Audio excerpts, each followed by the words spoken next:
each other over rumors that don't like you. Prefer us trapped in melancholy with the wood wands of holly. Suggestions that obliterate to camouflage the folly. Attempted mental robbery, executed sloppily. The hypocrisy, this mockery, and walk the talk with me. Put the hands up to touch the akasha, cause you know deep down there's something bigger than your wallet.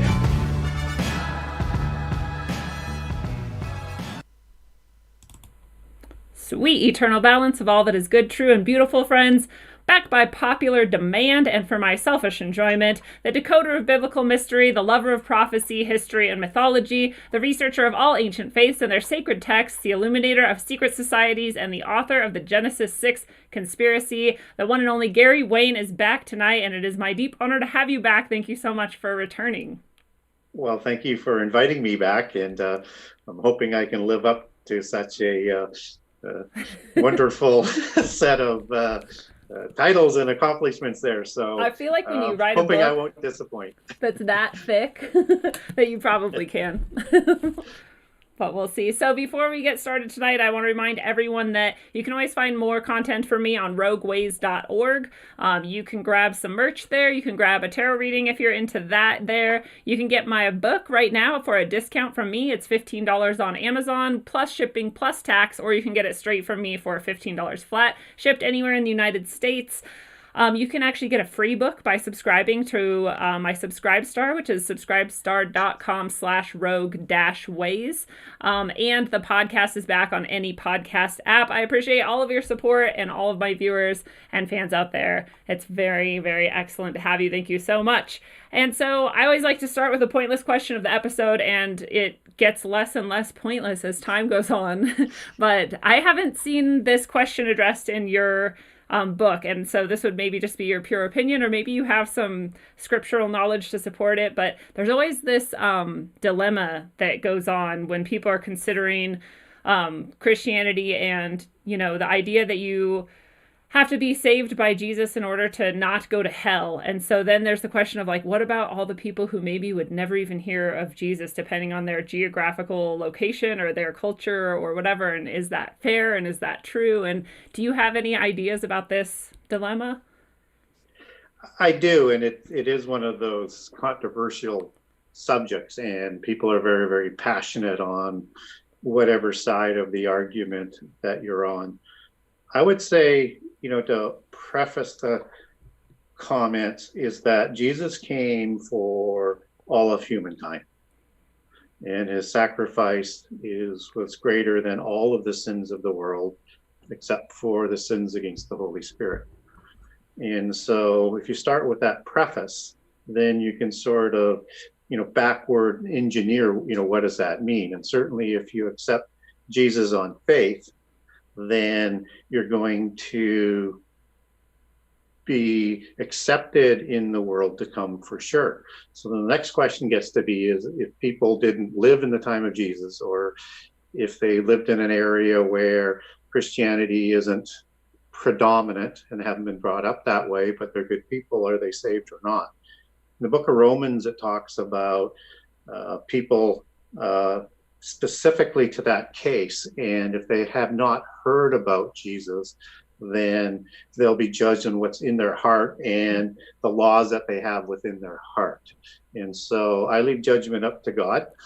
I don't automatically preclude, and I'm not saying that there's 1,000 ways to God. I'm just saying that's the domain of the omnipotent, and only Jesus and God have, and the Holy Spirit have, control over who is going to be saved. Then the other question is what about all of the other people?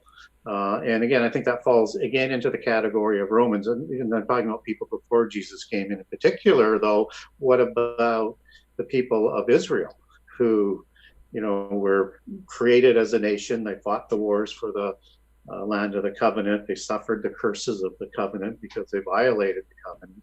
Are they automatically condemned? And certainly the New Testament talks about Abraham was saved just on faith at that point in time, and Jesus had not come in the body yet. So I think there's a case to be made that Israel isn't all lost either. And I think it even addresses that in particular to Israel when you have Ezekiel 37, where you have the prophecy of the dry bones. Now, this is a very interesting prophecy because you get out of the dry bones aspect of it and you move into, let's say, verse 13 forward. You are now moving into second Exodus. And this is the prophecy where the two nations of Judah and lost Israel are going to come together.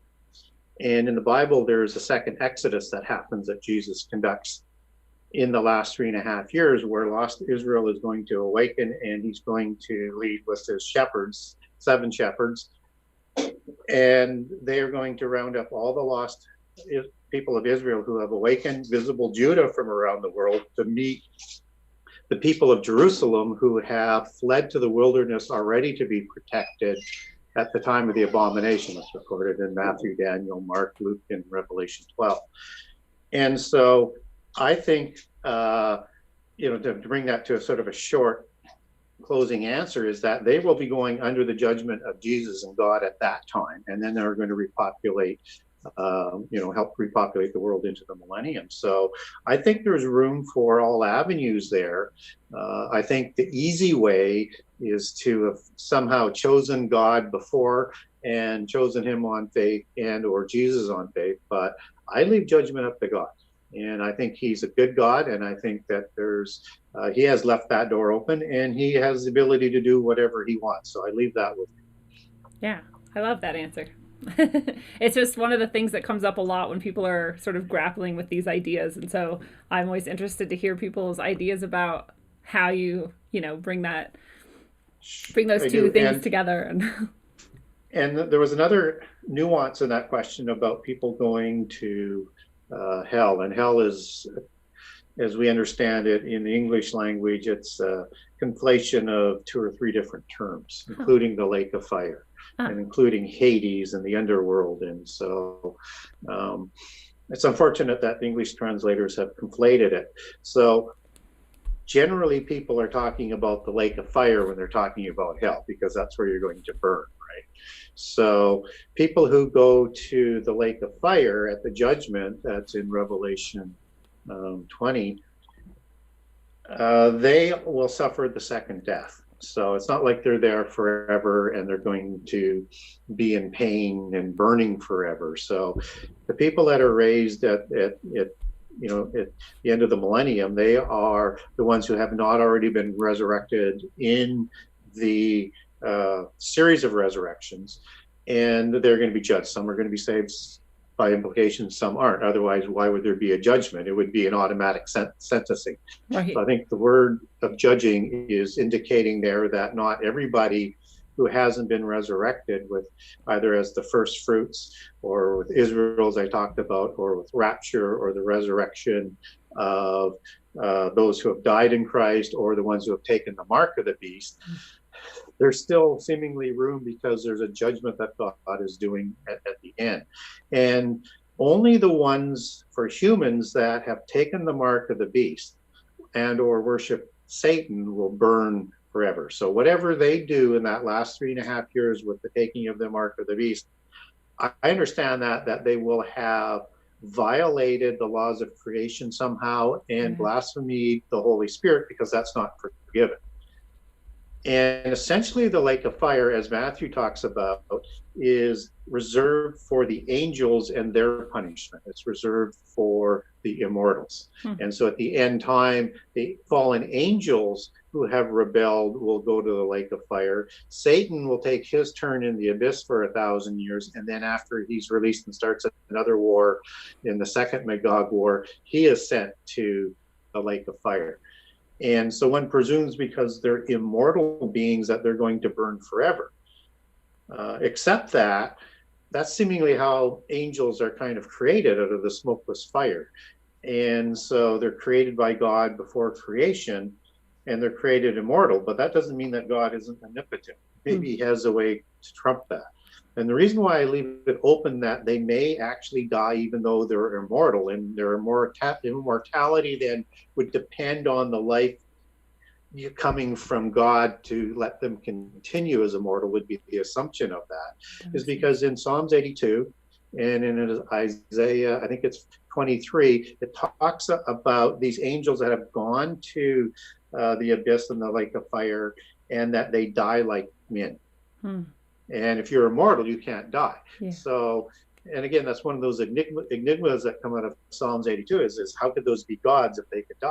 Hmm. But again, we have to understand all life comes from God, the Holy Spirit, and the Word. So even immortality, I think, on the spiritual realm still relies on that life force coming from God to continue with that immortality. That makes a lot of sense to me. We're talking about, that's the literal source of all things. And if you could use that forever if you're immortal, but yeah, if you're cut off somehow, then it'll drain away or disappear or die. And not to be confused, because I'm Christian, in case some people are saying, well, is he talking about this universal life force that's in polytheism and Gnosticism and some of the other religions? No, that would be their term for how things are created, but that's an impersonal God with a set of beings being created below that. I'm talking about all of this being omnipresent in the God Most High. Yeah. Okay. And a personalized God. Good distinction. All right, so I'm just going to jump to something totally different. But you allude when you're at the very opening of your book, The Genesis 6 Conspiracy, you allude to you going through a sort of hero's journey in your creation of this book. And is that what you feel like, that this has been sort of your own hero's journey? And if so, well, I don't know whether a hero is in the mythopoetic version of it. Yes, not that kind. But it has been a journey for sure, and it was a process. And I don't know whether I mentioned on the time before on why I decided, whether or not I talked about why I decided to write this book. I'm actually a prophecy buff, and that's where I want to spend most of my time in writing. And my next book is going to be on prophecy. Okay. Concept was, I thought, I was wrong, but I thought I would write a very short book. I'm just going to connect something I came across in Genesis 6 and some giants that show up after the flood. And because there's angels involved and there's demons and things like that, and those show up in the New Testament and certainly into Revelation, I'm just going to connect those in a very short book. A very short book. A very short book. That was the plan, and see whether or not I could actually tell a story that A, could be published, and B, people would actually read.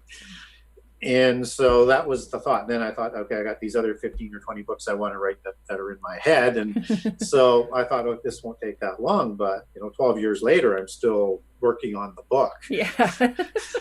And what happened was a process where, I wrote the first 10 chapters very, very quickly.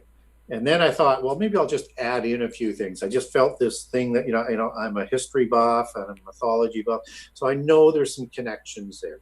And then as I added that just led to another thing. And then as I got into, the legends and what they would call history of those other civilizations, I got into that this is deeply wedded to their religion, which then got me into the mystery schools and then got me into the secret societies and the bloodlines. And I was down those rabbit holes for years. Mm. And so every time I thought I was done and I wanted to be done, I would come across something or it would be sent to me and I would say, I can't ignore that. Yeah. And it would just sort of fit perfectly in, but I would have to layer it all the way through the book. So. Mm. So you were definitely, it sounds like, inspired in the actual meaning of the word and like guided through like this construction. I feel like that because there's just no explanations for some of the things that had happened, from a rational or even from a coincidental perspective. Right. There's, I'll give you one quick example, but there's lots, and this one was really rather odd. So I wanted to get more on Central Americans and the Incas and the Aztecs. And so I know there was a religious book that was written down by Catholic priests as they were conquering and slaughtering the people in Central America. And it's called the Popol Vuh. So, yes. Okay, I'll get that. That should be interesting. I'll see whether I can work that in. And it hasn't been published in like 30 or 40 years, so it was unavailable. Oh. And I kept looking, eBay, and I'm sure there's some copies out there, but can't find it. And so I'm pretty much deciding, okay, well, that's just not meant to be, but it would be helpful to have more American stuff in there without getting down the whole rabbit hole of the complete story. And base it on, because I've done, put research in there, whether it's the Quran or other religious books. I quote from there as well to show the parallel versions and Right. how it matches up with what the Bible talks about. So I'm on vacation with my wife, and we're on a cruise, and we stop at this port at the River Mary, Mayan Riviera, and we decide we're going to go in town and shopping, and it's very, very hot. And my wife says, I have to have some water. And she says, there's a store over here, and it's just this little store that's, maybe 150 square feet or 200 square feet long and narrow. And she goes in to buy some water, and I get this feeling I need to go to the back of the store. So I go to the back of the store, and there's this small rack of books, and there's one copy of the Popol Vuh. Wow. So I buy it and I read it and going, wow, I need this in my book. And wow. Yeah. So things like that were kind of uncanny. Yeah. And I wanted to be done so many times. I mean, I just wanted to be done after a while, but it's just like, no, you get this feeling, no, you're not done yet. And then you get led to another source, or somebody sends you something because they think, well, you may be interested in this based on what I hear you're writing about. Wow, that's so cool. And that happened all the time, over and over again. And what was the total length of time it took you to put all this together? Well, to compose the book and finish the book, it was about 13 years, and I was still working on it as I had sent it to the publisher to try and get published, and continued to work on that. So it was a process. But I also had started 20 years before that, in terms of researching the Bible and the narratives and lining them all up. And so, I knew I wanted to write this. But it was part of that other research that I put in terms of some of the prophecy aspect and the prehistory aspect that's in the book of Genesis 6. So all total, it was about 30 years between starting research and getting the first book done. So my next book is going to be shorter, and it won't take that long to write. So you say now. I hope so you're I right. say now. Yeah. We'll see what the plan is. I love that, and then any truly great creation, I think, is sort of drawing from your entire life anyway. So even the 30 years could be like your whole life since you were born, if you want to look at it that way. And when you go down those types of rabbit holes and things, you kind of at some point in time just say, like, am I crazy? Why am I doing this? It makes no sense. Nobody's ever going to believe some of this stuff. I'm probably never going to get published. And I just left it, but I'd hear sort of, no, I got to get back. It's like a calling me back to what I had started, and I needed to see it through. And so even when I was losing faith on it, it seemed like I was being helped to, you're doing this for a reason, see it through. And it turned out completely different than what I had planned, but I see it as crossing over and trying to entice people back into Christianity and the Bible. And then as it's turned out, a lot of people within Christianity, get back to me and say, for the first time, the Old Testament makes sense. For the first time, a lot of things that go on in the Bible make sense. For the first time, somebody's actually answering some of my questions.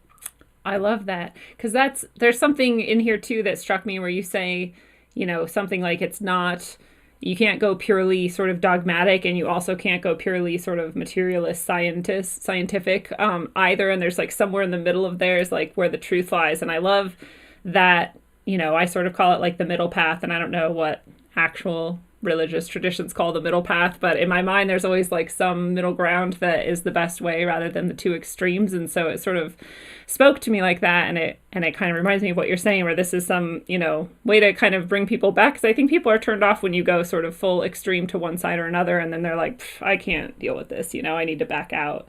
So yeah, it makes it, I guess, more accessible again, which is nice. It's refreshing. Well, thank you. And again, I'm trying to invite all the way through the book, I'm trying to invite people to continue on this journey of, really crazy things I'm going to talk about. Yes. Which is, I think, like, my people who watch this show at least are already there with the totally crazy ideas. So it fits right in with people. But I think it's amazing, too, that, you know, something like the Bible, it's like so, especially in our Western culture, it's like ever present, sort of, and we're all very aware of its existence. And there's all of this sort of, I mean, it's been poured over by all of these people over all of these years, and still people can come up with, like you have done, like very original ideas and analyses from it. And that is something that's amazing to me, and has always been amazing to me, is that you can still continuously go back to this text and find more to get out of it, you know? Well, that's what's so special about the Bible, is that there's meanings upon meanings, there's connections upon connections, and depending on who you are and how far you want to go with it, I mean, it's endless research. And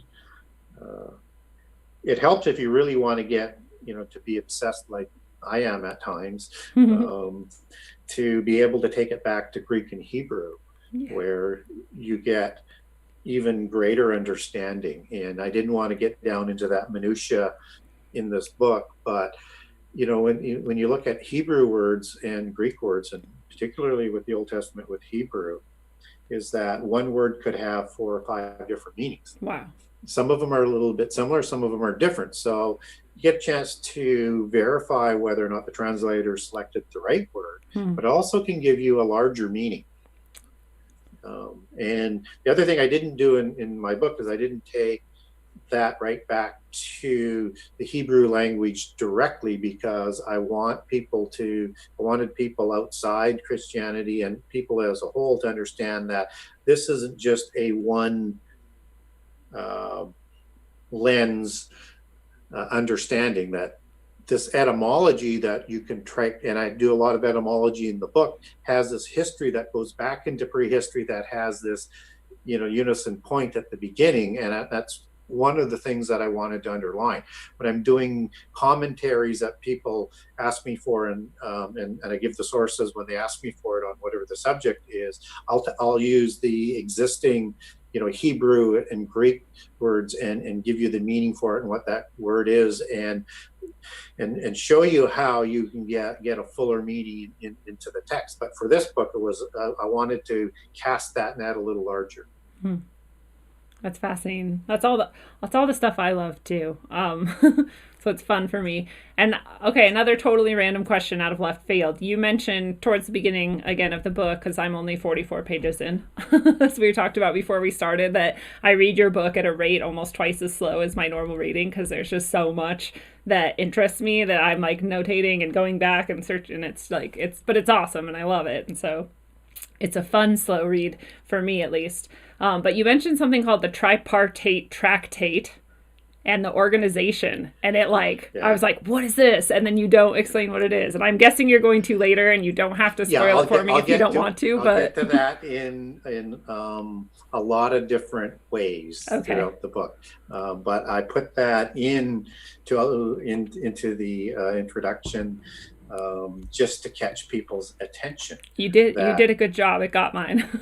And what's interesting about that comes from a Gnostic gospel, from the Dead Sea Scrolls, and it talks about this ancient organization that I'm going to explore throughout the book, and explain that organizational structure, who the players are, and how they're viewed around the world, and how they're viewed from the Bible.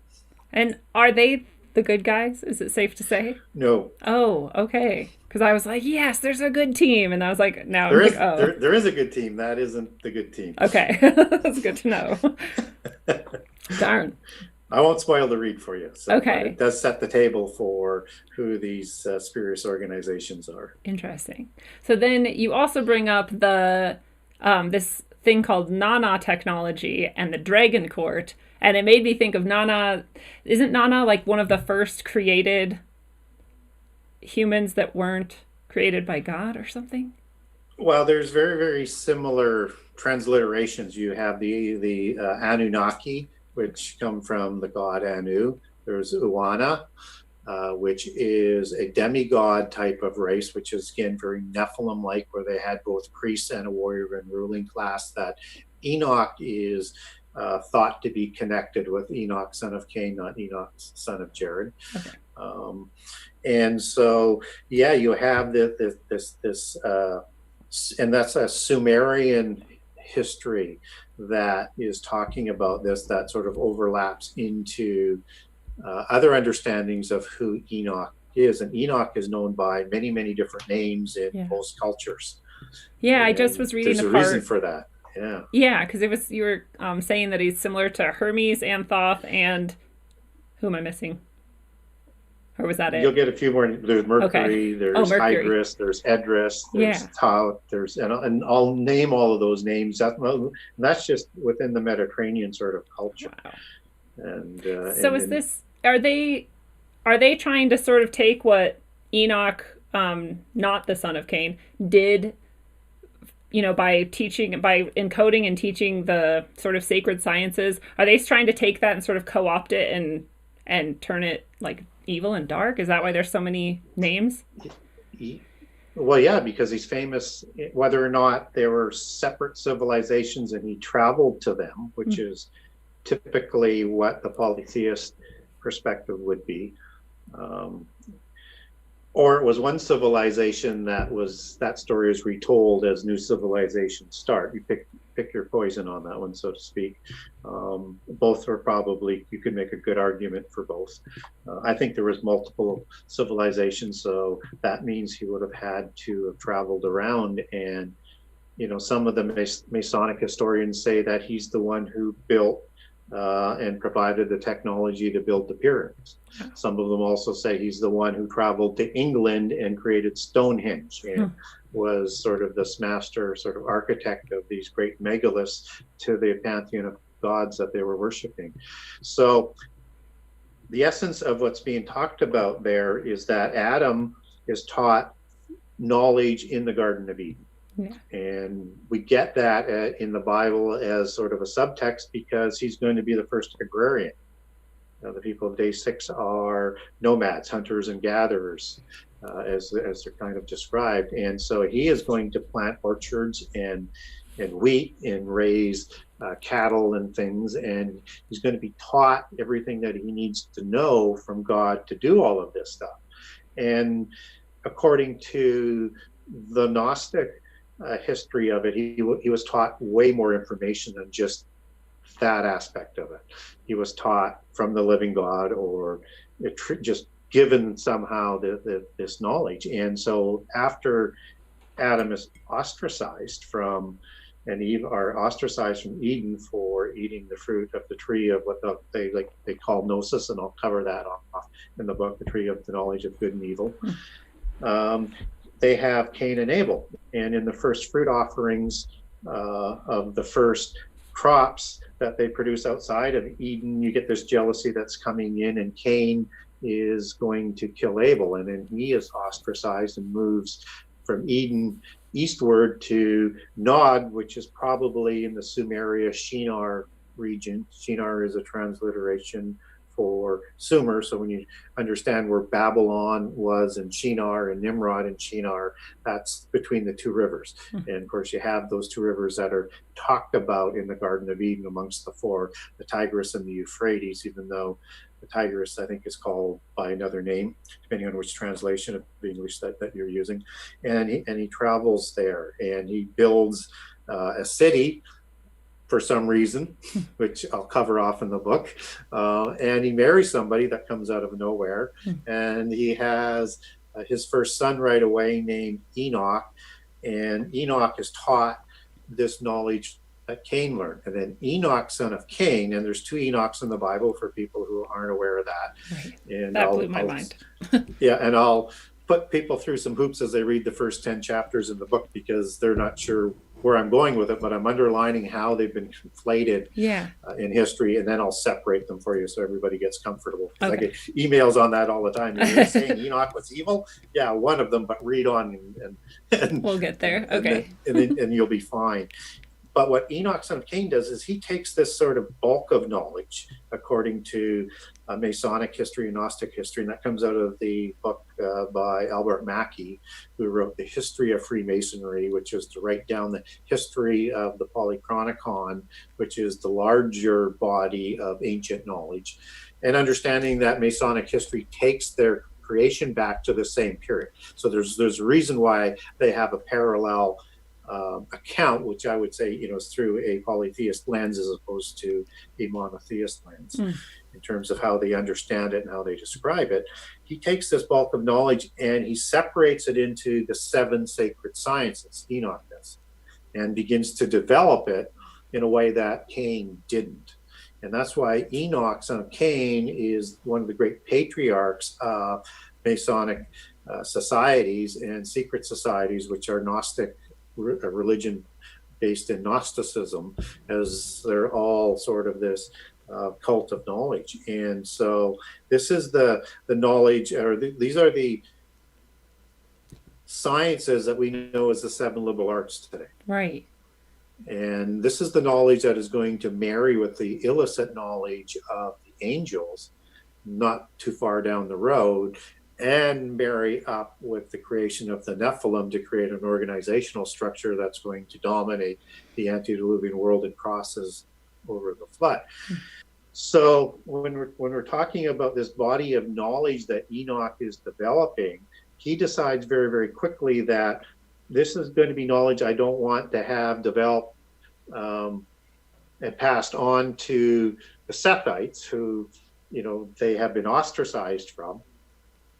And I don't want it to be available to the poor. I want it for the ruling class.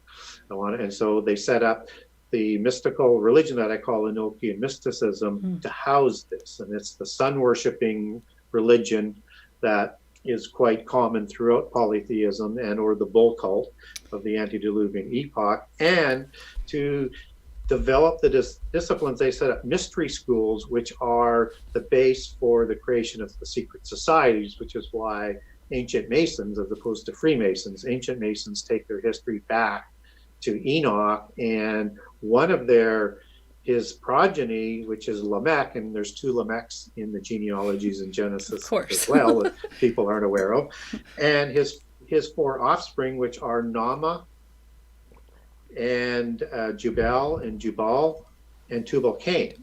And in there you get an understanding that they have a development of some sort of knowledge going on, with Tubal-Cain being an artificer of metals, and you've got Jubal, who is writing about ranching and stuff like that, and so and one's in a tent. And in the Masonic side, you have Nama, who creates weaving and that sort of craft type of science, and she's the one who's going to marry a lot of fallen angels to produce giants.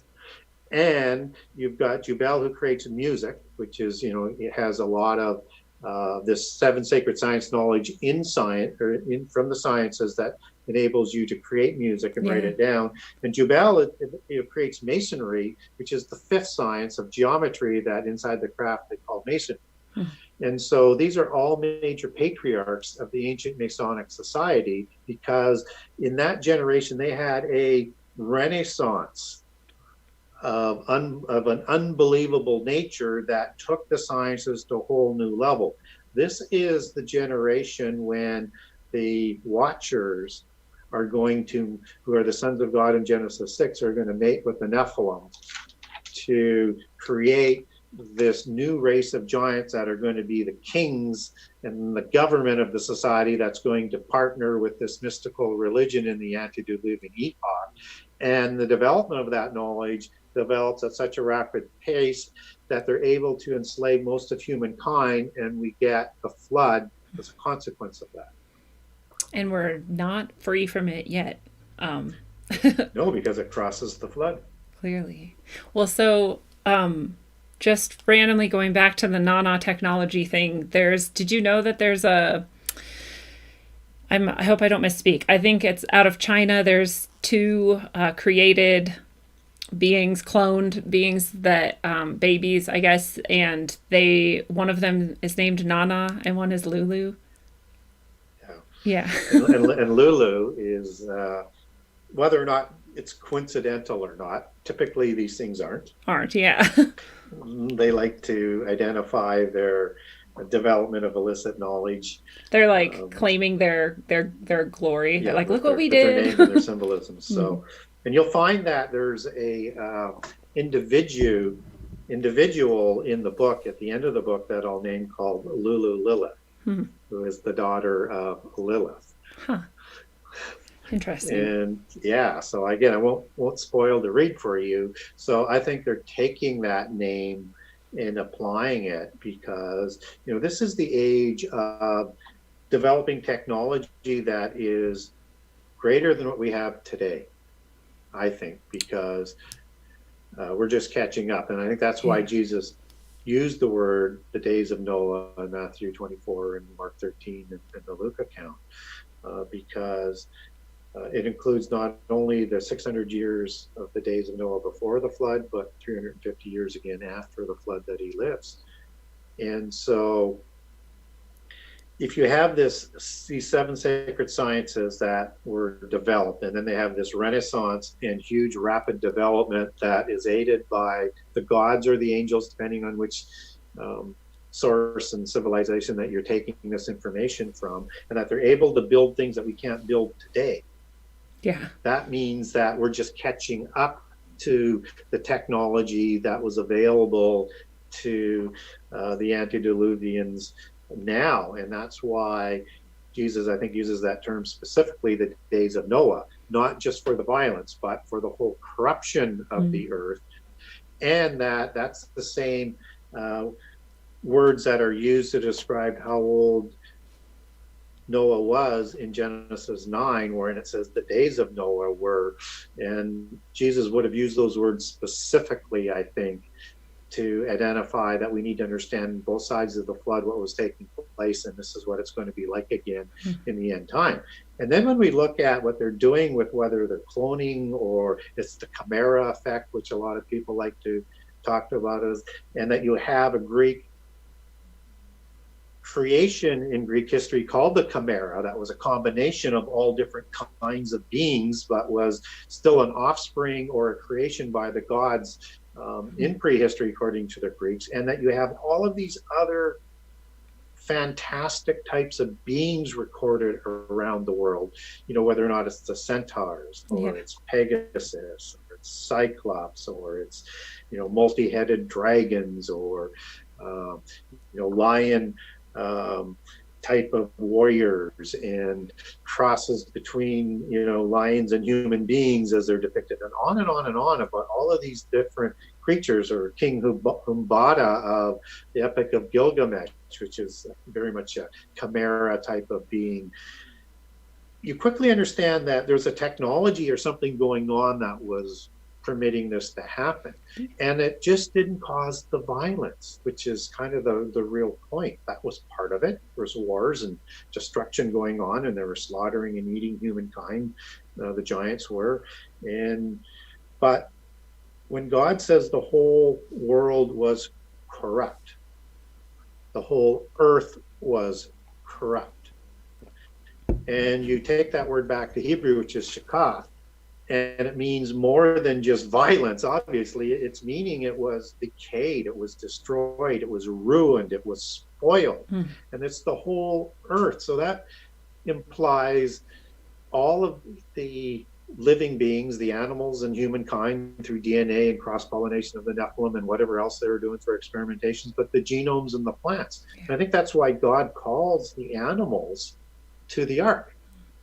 Not only because it might be practical, but he knew which ones were corrupted, so that you could start the world again with uncorrupted beings, along with the 8 whose genealogies were provided again to sort of suggest that they're not corrupted by the Nephilim DNA or offspring of the giants. Wow. Yeah, it's really, we talked about it a little bit last time too, but the fact that we're back to that now where we're tampering with DNA, and, you know, even if you look at the coronavirus, is supposedly has like segments of HIV in its DNA. And then, you know, Lulu and Nana are genetically engineered beings, and, We have CRISPR technology, which apparently anyone can use, which is just crazy that anybody can be tampering with DNA. And it's like, I don't know. I have never been able to understand why we think that that would ever be a good idea. It doesn't make sense to me. But I guess if you're a corrupted individual and this is kind of your goal, then that's what you do.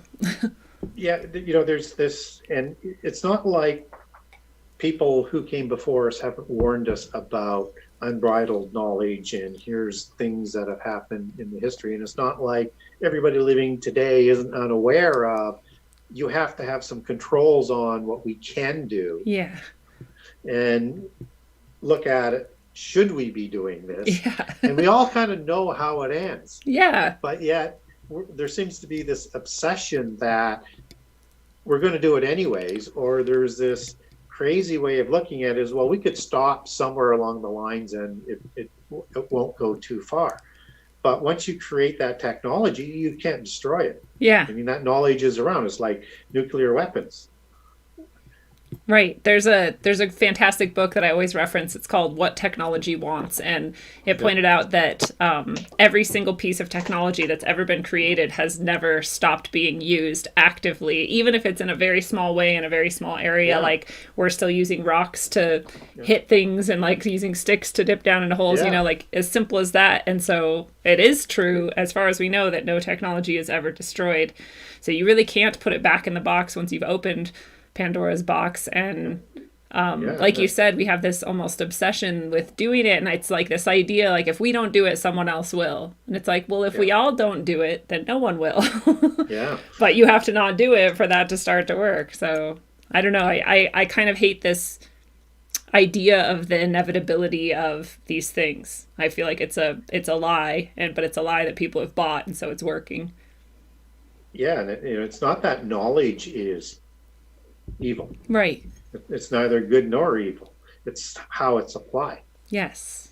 And so unless you have the ability to control your actions and the wisdom to be able to handle that information, to discipline yourself, then it's so easy to go too far beyond what we can control. And I think, we're well beyond that line, but we're kind of putting the foot on the accelerator as we go.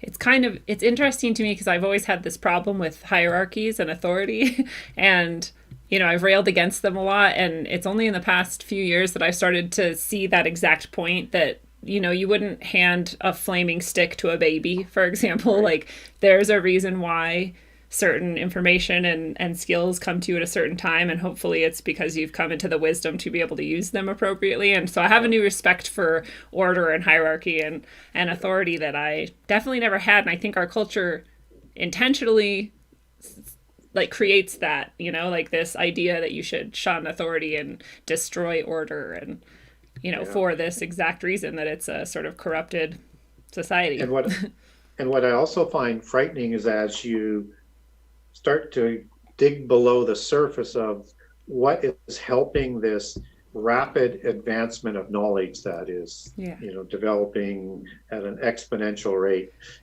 Every year it speeds up in terms of how much more knowledge and our ability to collect more knowledge and how much we can understand. It's just unbelievable how fast it's ramping up. Yeah. But when you start to research as to where, sort of how that is coming about, you get these very scary, obscure references to celestial masters and ascended masters or the Great White Brotherhood or aliens or a whole bunch of different things. And then one name comes up, particularly in the AI and the quantum computing, as they say that there's one individual out of that realm named Metatron. Oh, really? And I don't know whether you're familiar with that name, Metatron, with the AI intelligence, but that name actually comes up in the third book of Enoch. So okay, this is fascinating for me because I did a whole show on Metatron. So what is your take on Metatron? Well, I'll tell you what the third book of Enoch says. Okay. It says that Enoch, who learned all of this knowledge, and of course, this will be Enoch, son of Cain. Okay. Not to be conflated with Enoch, son of Jared. Learned all of this knowledge and was helped so much by the Watchers that he actually evolved into a god. And at that point in time, or an angel, and at that point in time, his name was changed to Metatron. Okay, so when we talked about it, we didn't know there were the two Enochs. So I was like, well, I mean, if it's Enoch, then it's like a good thing, right? Like, but Yeah. that's a different Enoch. Yeah. So when you're into the Apocrypha, and first Enoch I like a lot. It runs about 99% pure. We don't have an original Hebrew manuscript, and it's got a couple of Gnostic and secret society sort of markers in there.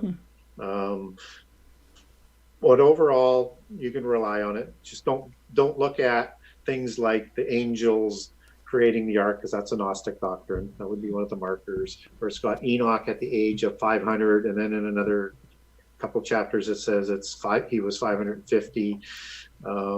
He went to heaven at 365. That's the son of Jared. So they've conflated that to confuse, and they're saying that, and they'll use this in the end time, that this Enoch is actually our Enoch. And that's how they conspire on things. But when you get into second Enoch, third Enoch, or the Book of Giants, then you need to understand that those are for sure talking about Enoch, son of Cain, and they're still doing some conflating, but this is not, scripture you want to rely on. Fine for context if you can understand who they're talking about. But in second Enoch, where they're talking like gods like Zeus and gods like that in the Greek pantheon, you just have to know that's not a Christian. Yeah. It's not a Christian book, right? So you need to be careful of that. But so once you understand that there's the two, and that they've been conflating them ever since, to raise sort of the pedigree, and to, in particular in the West, to not be persecuted by the Catholic Church and Christians. It's by design with that conflation. So Metatron then is like is it almost like this, like, it seems like it's like a technological wall between people and God? Is that not even close? No. I mean, there will be that technological wall and portal that you can gain access to. That's the geomancy of the occult that you need to have to be able to do that. And geomancy has a few different words, but it also has to do with codes and math and high sciences and things like that. So what Metatron is think of the Egyptian pantheon and the god Thoth. Okay. He's the god of wisdom, and he is a connection between humans and the gods. And that's why Enoch is raised to a god level, because he, in that pantheon, in the ancient side, is attributed to be the god Thoth, right? And so he's the one that is guiding this knowledge in the aid of the rebellious angels to get humankind up to speed. To stand up against what they would call the evil god of the Bible in the end time. So Metatron is still this being, whether or not they're using somebody else in disguise to be this individual, and it's just a demon and or a fallen angel that hasn't been put into the abyss. I mean, that's a question we don't have. But when you get this information that is feeding the advancement of this, and then they're linking it to these records in prehistory, you need to understand which lens they're looking through it so that you can better understand it, I guess is what I'm saying. Okay. Yeah, that clarifies a lot, actually, for me at least. And I guess we talked a bit before we started that if people who are listening have questions, that later on we want to take those. So if you guys are coming up with questions as you're listening, just note those, and towards the end I'll ask you to share them, and we'll get to those then. But I'm already like, we have so many questions. I know, we could do like 10 more episodes. So but what I've agreed to do with some shows and things like Patriot Soapbox, which or Sacred Word Publishing, which is doing the conference that I'm attending in Atlanta yeah. at the end of March for Sacred Word Revealed. I do 2 hours of just taking questions on a show, That's just awesome. because somebody has so many questions. I don't have the answers to all the questions, and sometimes I have to speculate. But yeah, don't be afraid to ask me a question or get a hold of me and ask me a question if you don't want to do it over the air. I'll get back to you if you have a question. Awesome. I love that. And okay, so another totally random question, because you bring up pretty early in the book too the idea of the Vatican sort of protecting information. In your view, is the Vatican protecting all of that information so that it can be uncorrupted, or do you think that they're actually hiding it from people who could otherwise see the truth, sort of?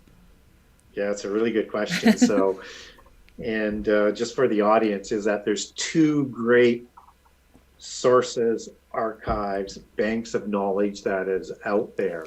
And that information is controlled by both sources. One is the Vatican, who has been collecting things with their power for, 2,000 years and not releasing a lot of this information. And the other one is the Masonic societies, who are releasing some of it, and they both have an agenda. Yeah. I would also say that the Vatican has not been free of corruption over the last 2,000 years. And Right. so there are, and as you'll read in the book, there are organizations within the Vatican that are aligned with the polytheists, because the Templars, as you'll read further on in the book, as part of their constitution, is they're created to be an order within the church that is going to create the new Babylon, that's their words, within the Roman church, because they want to set up the world religion with their new world order from within the church of Catholicism. And I don't, in the book, cover off the Jesuits, because that's a pretty distracting study and a long one in itself. But I give you all the organizations that are going to develop the Jesuits. And if people want an extraordinary, I'll say extraordinary because I really like the information that's in it, 3-part commentary series complete with sources, get a hold of me. I'll send it to you on the Jesuits. I wanted to put it in my book, but I didn't want people because I didn't want people to not read the book because everybody has a different point of view on the Jesuits, and that's the only reason I didn't put it in. Yeah. But everything I talk about towards the end of the book is kind of what the Jesuits are going to be doing. Okay.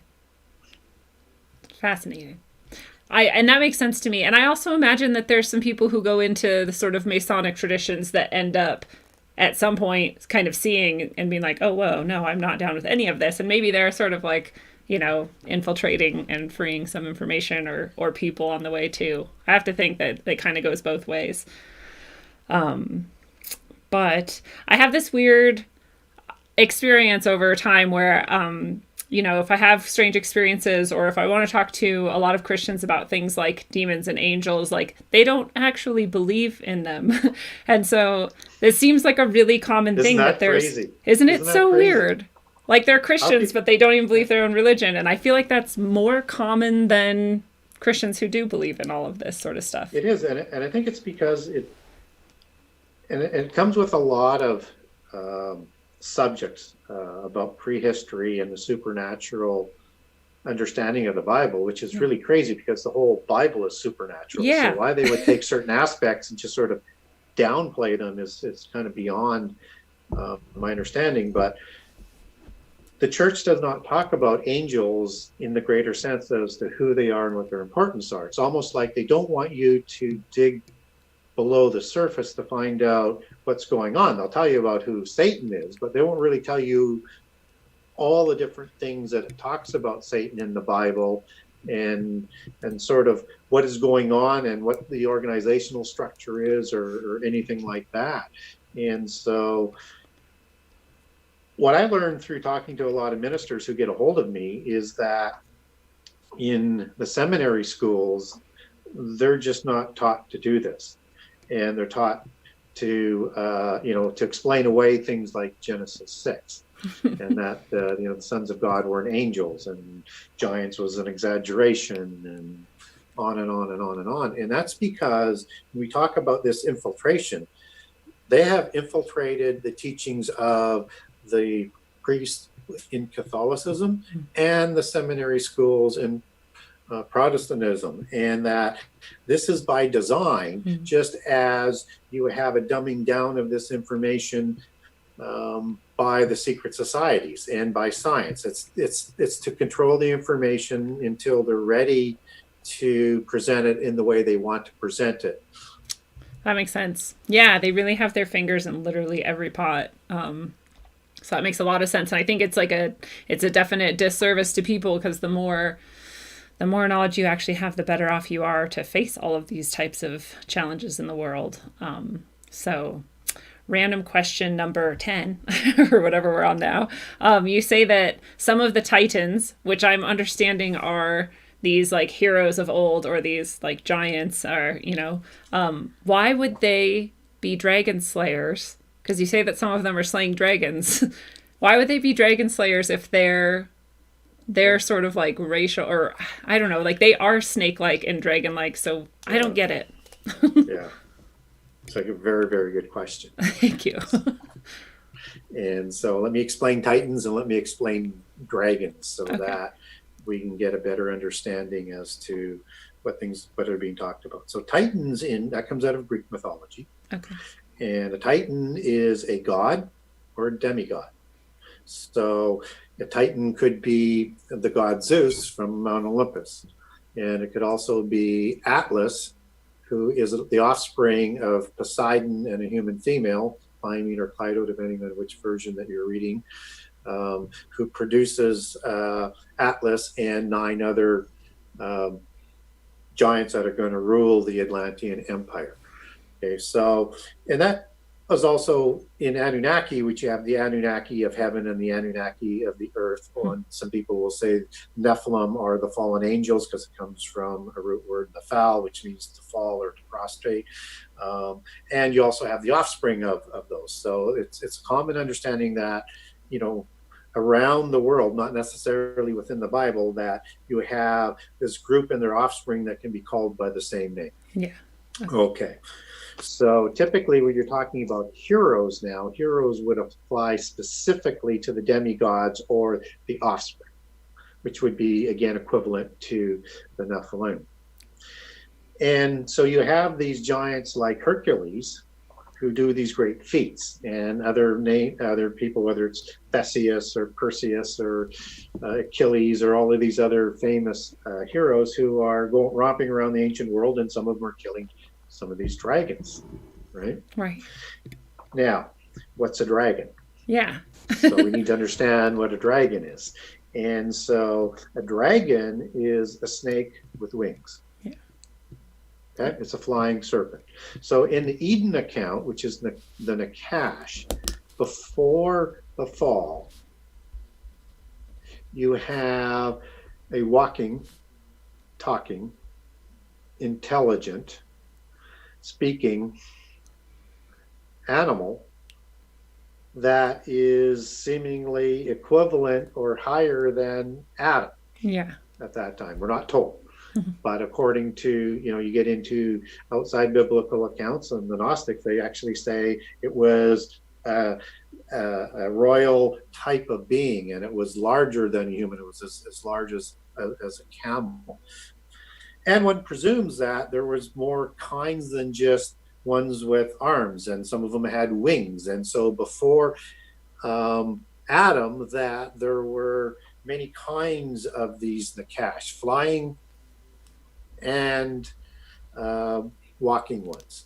And I'll cover this off late in the book, and I have a great handout on it. There's so many differences between the Day 6 account and the Eden account that they can't be the same creation, in my opinion. I have a great document that walks people through all the differences, and even one that lines them up on a chart. So if you want to know the differences, I won't go through all of it, but I don't believe the Bible contradicts itself. And so it also answers a lot of questions like, who did Cain marry when he went to Nod, and a whole bunch of other things. But I think there's two different creations, and there's a time spread between Day 6 and Day 7. We don't know when that is. All that we do know is that at some time after Day 7, the first Sabbath, then Adam is created in singular. which is your first crew, because in day 6 they're created male and female and in numbers and told to multiply. It's just starts to cascade in differences from there. And so I think you have these animals that are in the physical world that are operating ever since the time of the day 6 people and up to the time of Adam. Now, in the spiritual realm, you have another dragon. You have a 6-winged angel that's described in Isaiah 6, which is a seraphim. I am is the male plural. Seraph, as you take that back to Hebrew, means a fiery serpent angel. And the seraphim had faces of serpents, which is why their offspring would have looked a lot like them if they came from a serpent-faced angel, which is why you have so many gods around the landscape that look like serpents, and even the original Nephilim are recorded looking like serpents. Yeah.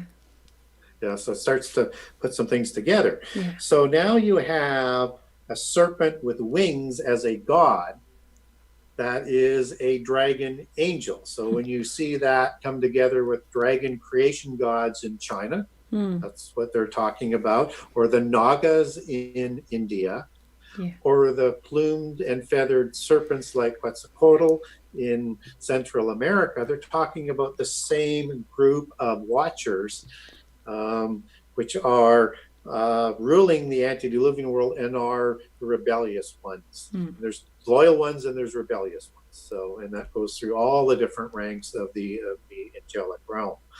And so we have to understand then that as you start to have some of these stories come forward, you have like fire breathing dragons, right?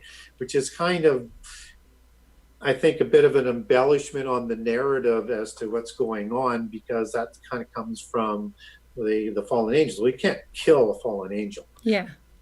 Right. So what they're looking at is with these dragons that are being killed, are that these are creations of the fallen angels in a physical form that look after their own image. Okay. And could be part of the corruption and the creation of the beings after the Nakash were created as slimy snakes on the ground, or it's referring to this time before. But don't get lost in the imagery of these evil dragons that are being slain as being totally real, because in the mythopoetic or the fairy tale, it's superficial stories. So what they're saying is that these demigods and Nephilim and giants, and stories as they come down through history with similar stories, even up to the Middle Ages, they're the ones who rebelled against the Watchers and the loyal ones from God and were having war with them. Okay. So they're kind of conflating a couple ideas underneath there. And in the mystical religions is you need to understand the allegories to understand the true meaning underneath, that the superficial story is not the real meaning. It's just an entertaining story. And so then when you start to see things like the fiery seraph that are put on the pole in the book of Numbers, there's Nakash and seraphim as it comes out of Hebrew that you don't get told which is which in the English translation. But when the seraph comes to life, that's when it's used as a seraph, or when Moses is told to construct it. When it's not, then it's called a Nakash in the original language. So we have to understand that they're keeping their history alive in these tales. Yeah. Genealogies, belief systems, religion, and history, and that it's done in a way that to truly understand, you have to be part of that elite class that Enoch designed the mystical system under, where you have to be an adept either of the secret society or the religion, which is basically the same thing, to understand what's really going on. And for the rest of us, when we're hearing those stories, we're being taught to have an affinity for the, what would otherwise be the bad guys. We're like rooting for them, right? yeah, we're rooting for the bad guys. And people will say, well, not all of the heroes in Greek mythology were evil. Like there were good ones like Hercules, right? At the end of the day, they all worship the pantheon of gods. That's just sort of the dualism that is a belief system within pantheism or polytheism. And it's like, the perpetual good versus evil, only played out in the physical realm as opposed to the spiritual realm. And white magic and black magic, good witches and bad witches. It's that same sort of, good versus evil that's going on. And it's just, again, an allegory for their history. And this history has used the same MO in its writing style, coming right out of the classics, whether it's Ovidius or it's Homer or Hesiod or whoever you want to talk about. They're all using the same type of literary structure to pass on their history. Yeah, and I mean, I can definitely relate to, some good things can come from some pretty evil people. I've known true sociopaths who were really nice to me, and I enjoyed spending time with them. And then I realized who they really were. And I was like, oh, wow, that's incredible that you can have this, completely opposite sort of facade that's very convincing. But it makes sense because it's hard to believe anything could be 100% evil. True. Yeah. Right? And every action, therefore, would be 100% evil. So, I mean, it'd be a lot easier if that was how it was. Yes, it would be a lot easier. So, in Greek mythology, there's a Tartarus, which is like an abyss or a hell, right? But then there's a real Tartarus that's by the Black Sea, the area. And are these two things connected, or? Yes, they are. Okay. And I do explain that in the book. Okay. But when in the book of Peter, it talks about the abyss, depending on the translation that you're talking about, or it might say Tartarus, and that's because the Greek word is abyss. Oh. That's because there's a connection there. That what the Greeks are talking about is very, very similar to what the Bible talks about in the abyss. So when you have rebellious angels and the rebellious heroes and titans who lose the rebellion in Greek mythology, where do they go? They go to Tartarus or the abyss. When the most evil of the giants and those who were the impassioned fallen angels, and probably the worst of the fallen angels, where did they go for their crimes? They go to the abyss. Now, in Greek mythology and Gnosticism, these beings, some of them escape after the flood out of the Scythia region where Tartarus is located. Okay. And these are the beings that are the Tuatha Danu or the Tuatha De Danann and a few other different names that they have. They're going to migrate north up to the Danube and over to Ireland and over to England and down into the Middle East. And these are the ones that are going to intermarry with the people that Nimrod continues to reign over after Babel, after the flood. And so this is how they connect how giants show up after the flood. Whether or not they survived on another ark or some other way, like escaping out of Tartarus, I mean, we don't know because we don't know how they show up after the flood. I tend to fall in, I think I probably mentioned on the last show, into second incursion. Yeah. But again, we don't know how they show up after the flood. Yeah. Only that they do. Now, when you get into this whole mythology about Tartaria and the unwritten empires, these are the roots of all of that in terms of that mythology. Yeah, I was thinking about how that's sort of a fascinator in our, in this sort of alternative thought world here, and whether or not that's just another sort of misleading avenue to make you sort of have an affinity again with the sort of bad guys or whatnot. Because that's an interesting connection. It is, and you're right. Don't get lost in it because it's just different factions of the same people. Yeah, and they're always fighting against each other. Right. Okay, so we're going to totally switch gears now, if that's okay with you. And people were very interested to know what your thoughts were on Antarctica. Yeah, it's a rabbit hole and a half, I think. It's pretty fun. So it is. So I'm a wait and see guy on Antarctica. I think you have, whether it's Admiral Byrd or all of these high-powered individuals around the world continually going down there and Yeah. looking. You've got the history of the Nazis setting up a secret base there, and I'm just dealing with what we actually can identify as being true Right. to a certain degree. Identify that there's something going on in Antarctica. We don't know exactly what, but certainly the grapevine is absolutely ripe with lots of stories and accounts. Yes. I do think it's important.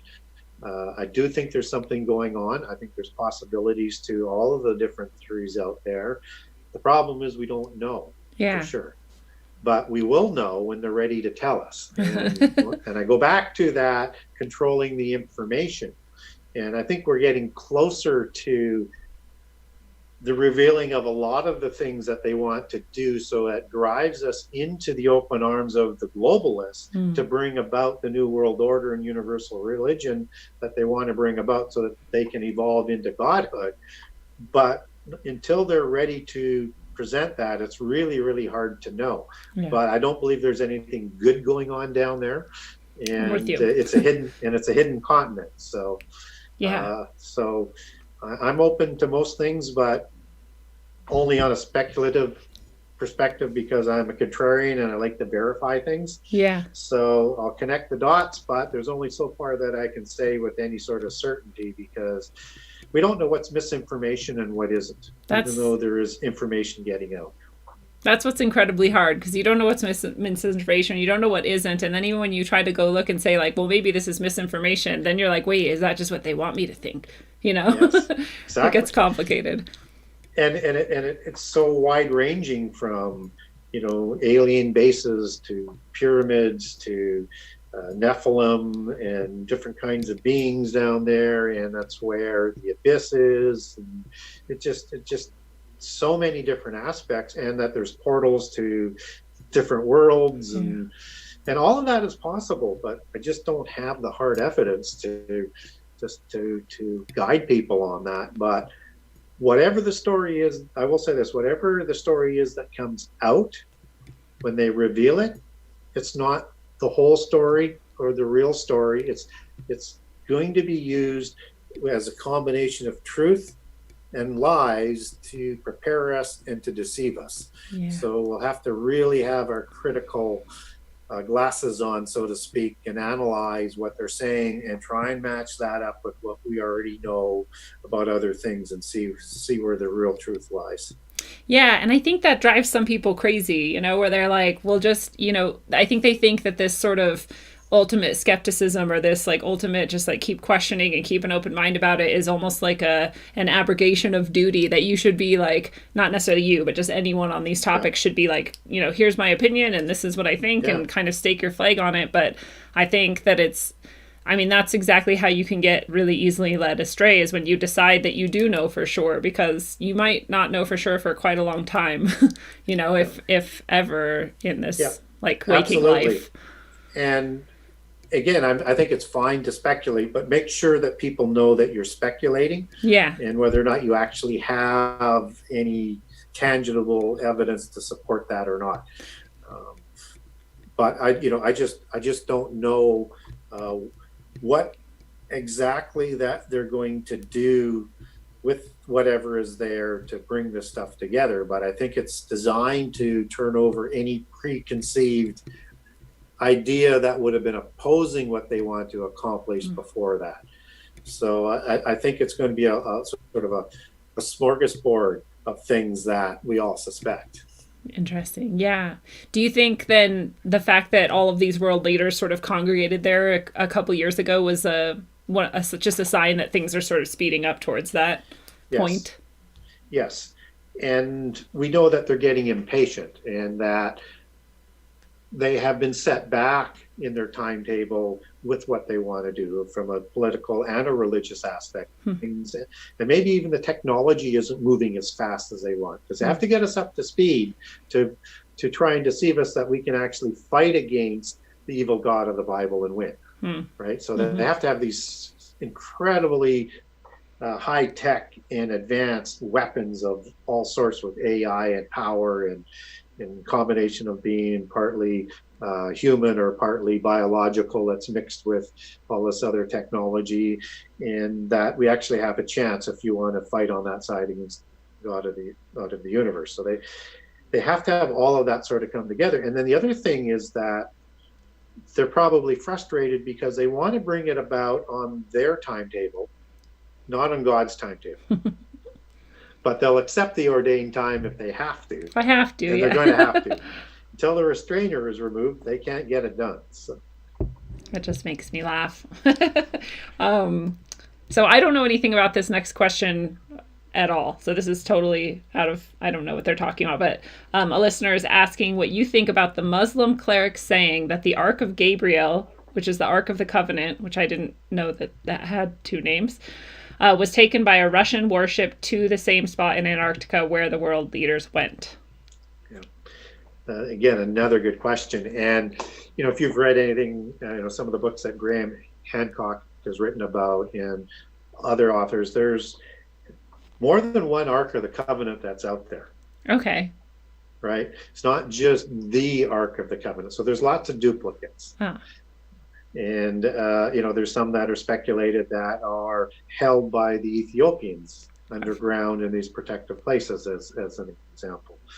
There's legends out there that the Knights Templar found the Ark of the Covenant when they excavated underneath the temple between 1090 and 1099. They took it back to Europe and took it to other hiding places. So there's lots of speculation about that. But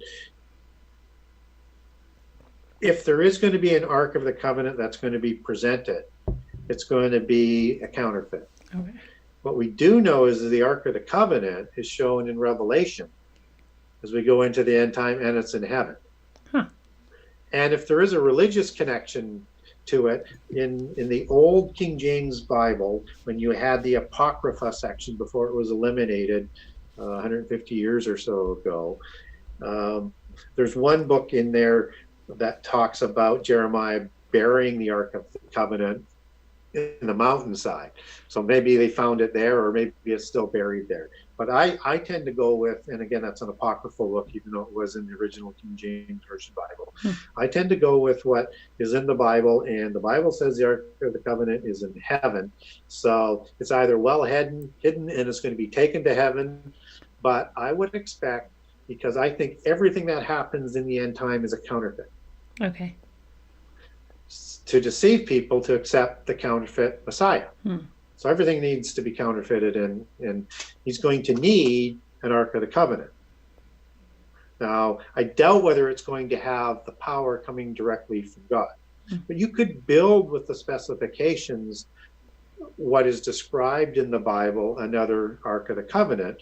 And we know that Antichrist is going to have the power of Satan completely behind him, as will the false prophet, and they could create things coming out of this Ark of the Covenant that will help deceive people. So again, I would say that anything to do with the Ark of the Covenant for the end time, unless it's coming from heaven, which they may even counterfeit that aspect of it. True. Be very, very careful of it, because prophecy-wise, we don't see that being utilized as the real Ark of the Covenant. But we do know there's going to be great deceptions. Yeah.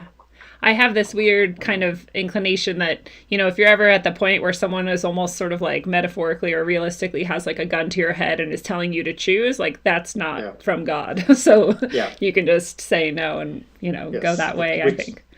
Which will be how the Mark of the Beast is going to be presented. Right. So like if it's like a choose now or never sort of thing, like I think God would never do that to you. Yeah. So that might be one way you can kind of see through the deception. But good question from the audience. But I first wanted to go back to this Ark of Gabriel. Is that that's just another word for the Ark of the Covenant, or? Well, it's used as the Ark of Gabriel. It's the Ark of Gabriel. I'm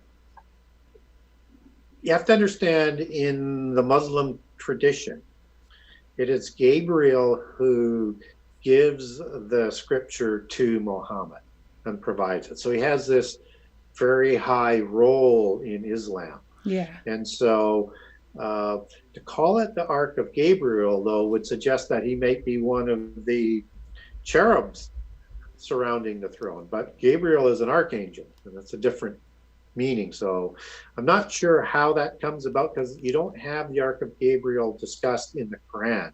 So that's going to be coming out of one of the hadiths. In each of the different sects, whether it's Sunni or it's Shia or it's the Sufis, they all have their own hadiths that they interpret the Quran with. So it's going to come out of that. And my understanding is that comes out of the Sufi end, which is the mystical side, which is the polytheist side of Islam.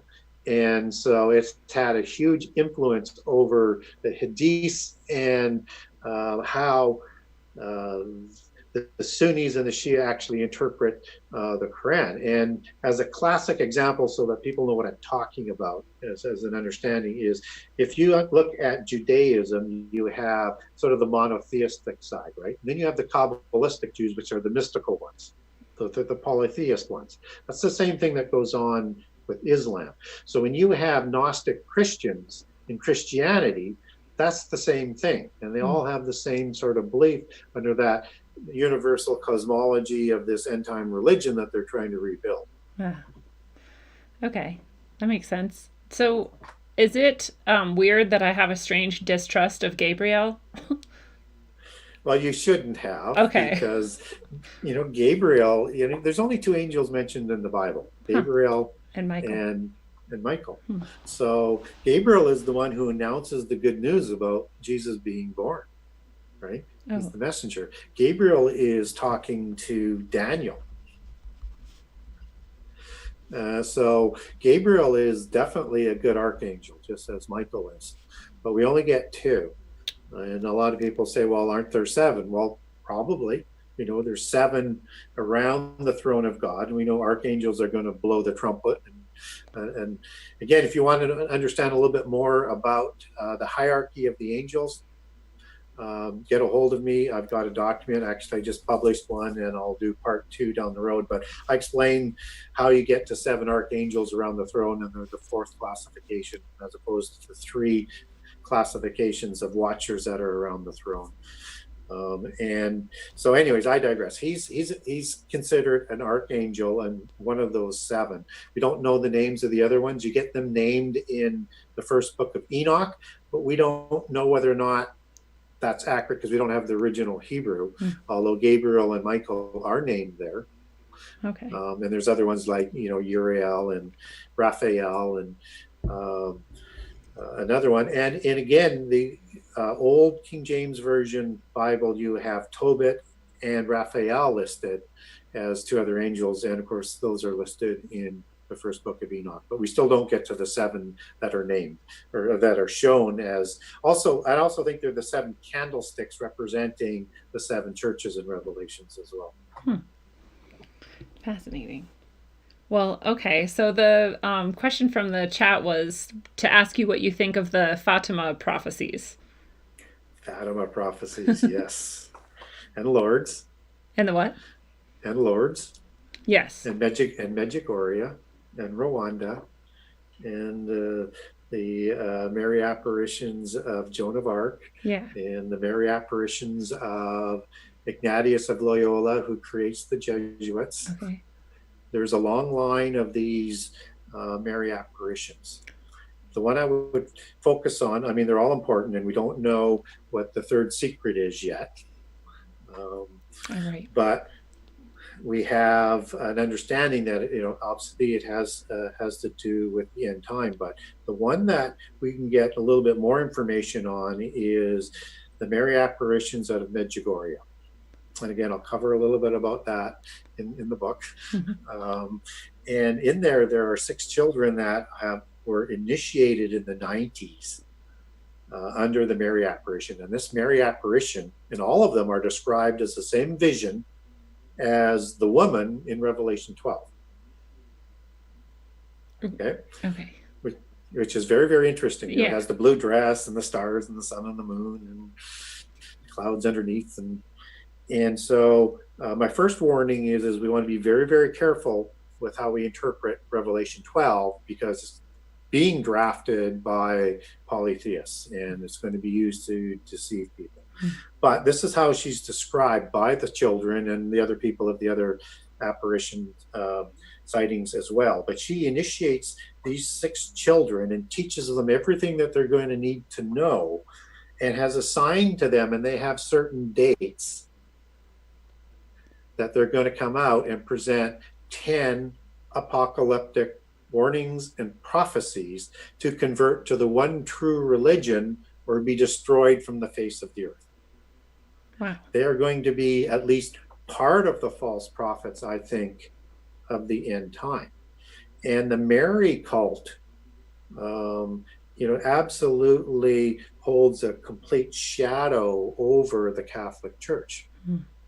And in fact, Francis, a Jesuit pope, has now recognized the Mary apparitions in Medjugorje and what the children were taught in the last few years, and has official representation there, and has set it alongside with the other Mary apparitions.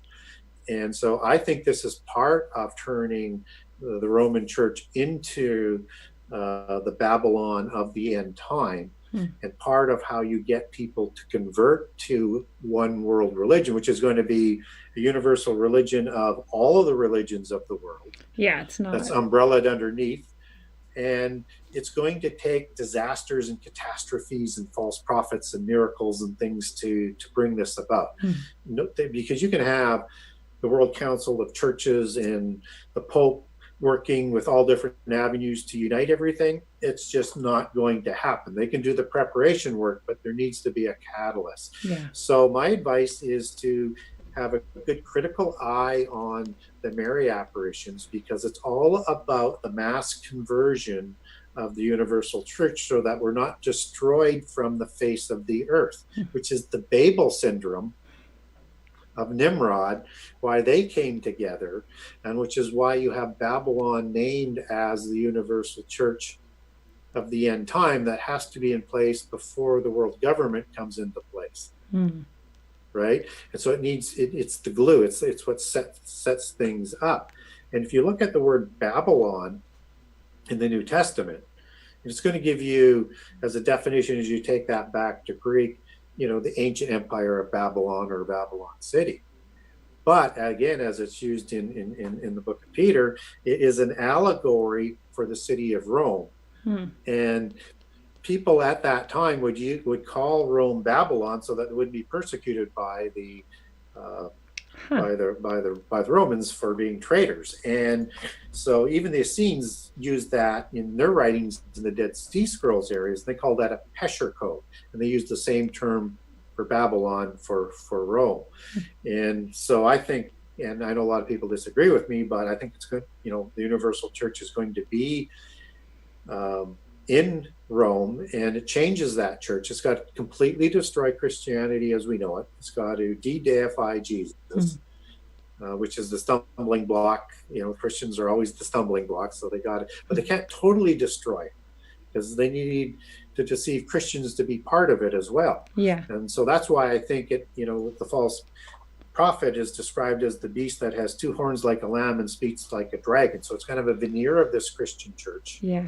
But speak like the dragon, or the seraphim watcher angels, or Satan as he's described as a seraphim in Revelation 12, a serpent and a dragon and the devil. Yeah. That it's going to be that church that comes together to put all of this together.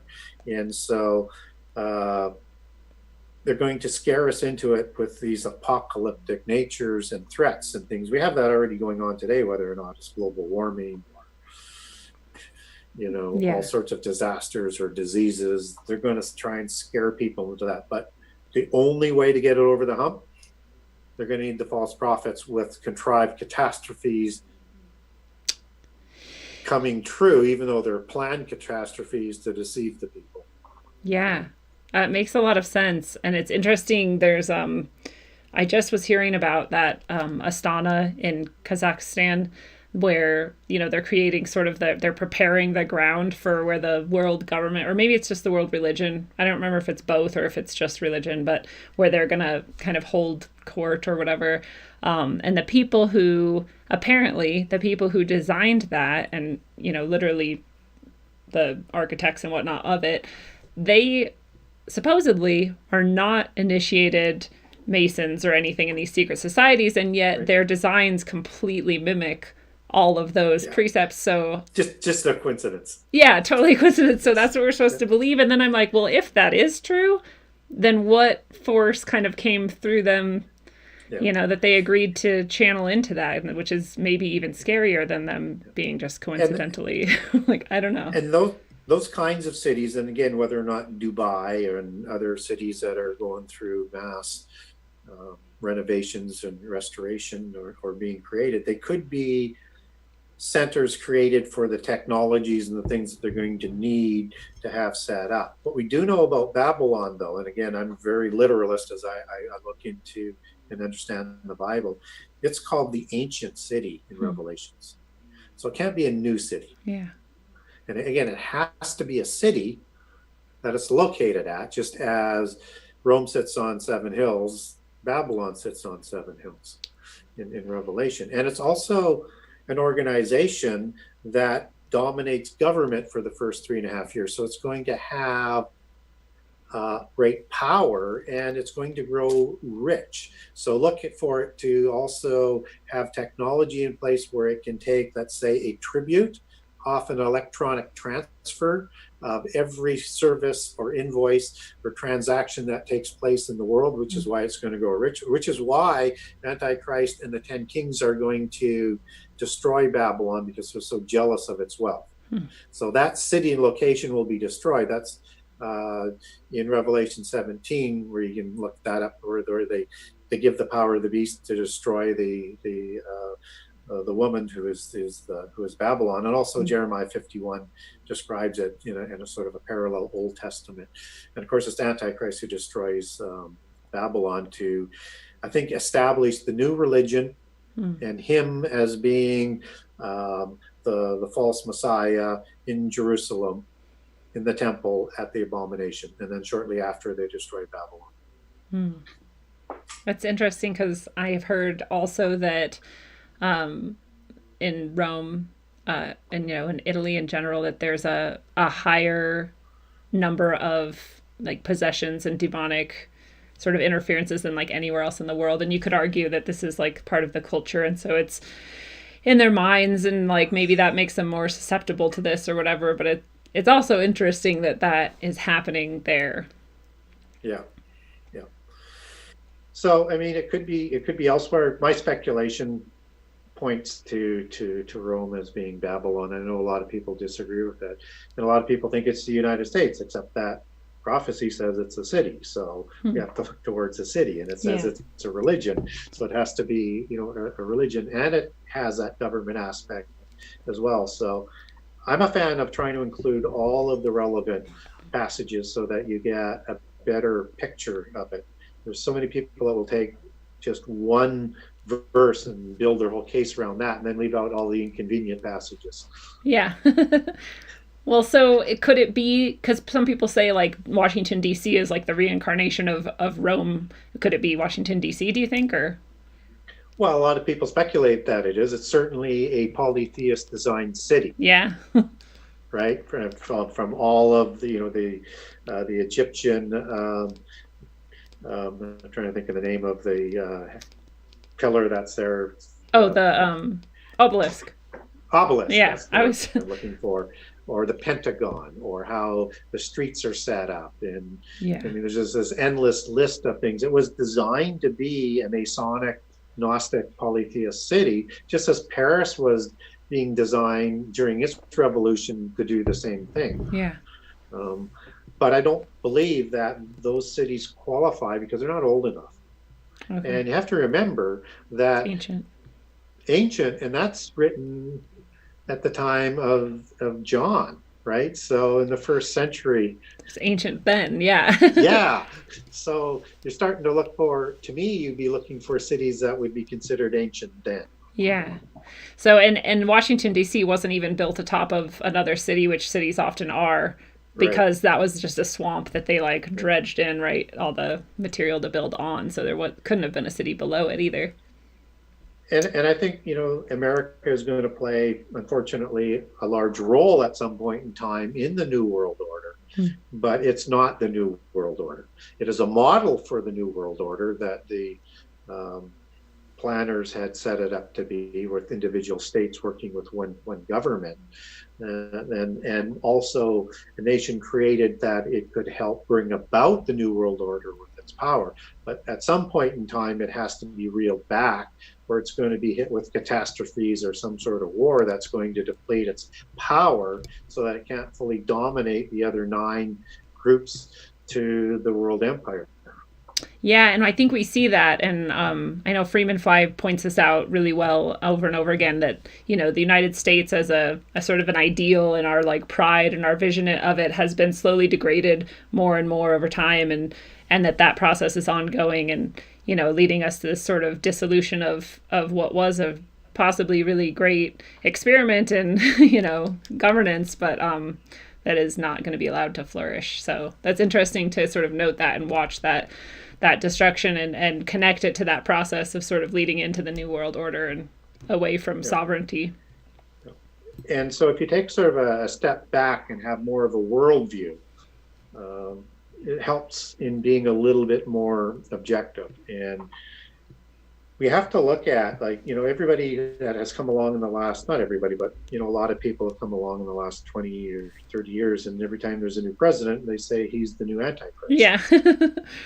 Well, I mean, they've all been trying to negotiate peace in the Middle East, which is going to be, one of the calling cards to saying this is likely going to be the Antichrist. But they have to get it done. But it probably isn't going to be an American who gets it done. But America is building the platform to build that treaty when it finally gets done.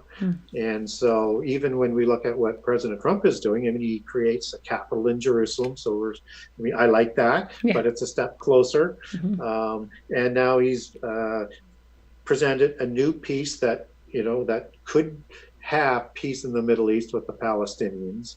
But this is going to be all wrapped in at the end with the final peace by Antichrist in Daniel 9:27, who negotiates the covenant that starts the last 7 years as part of the global covenant. So a lot of it will get put together, but he'll come along at that point in time, whoever he is and wherever he comes from. And there's going to be a lot of people competing to be Antichrist. Because as Jesus says, there'll be multiple Antichrists. Yeah.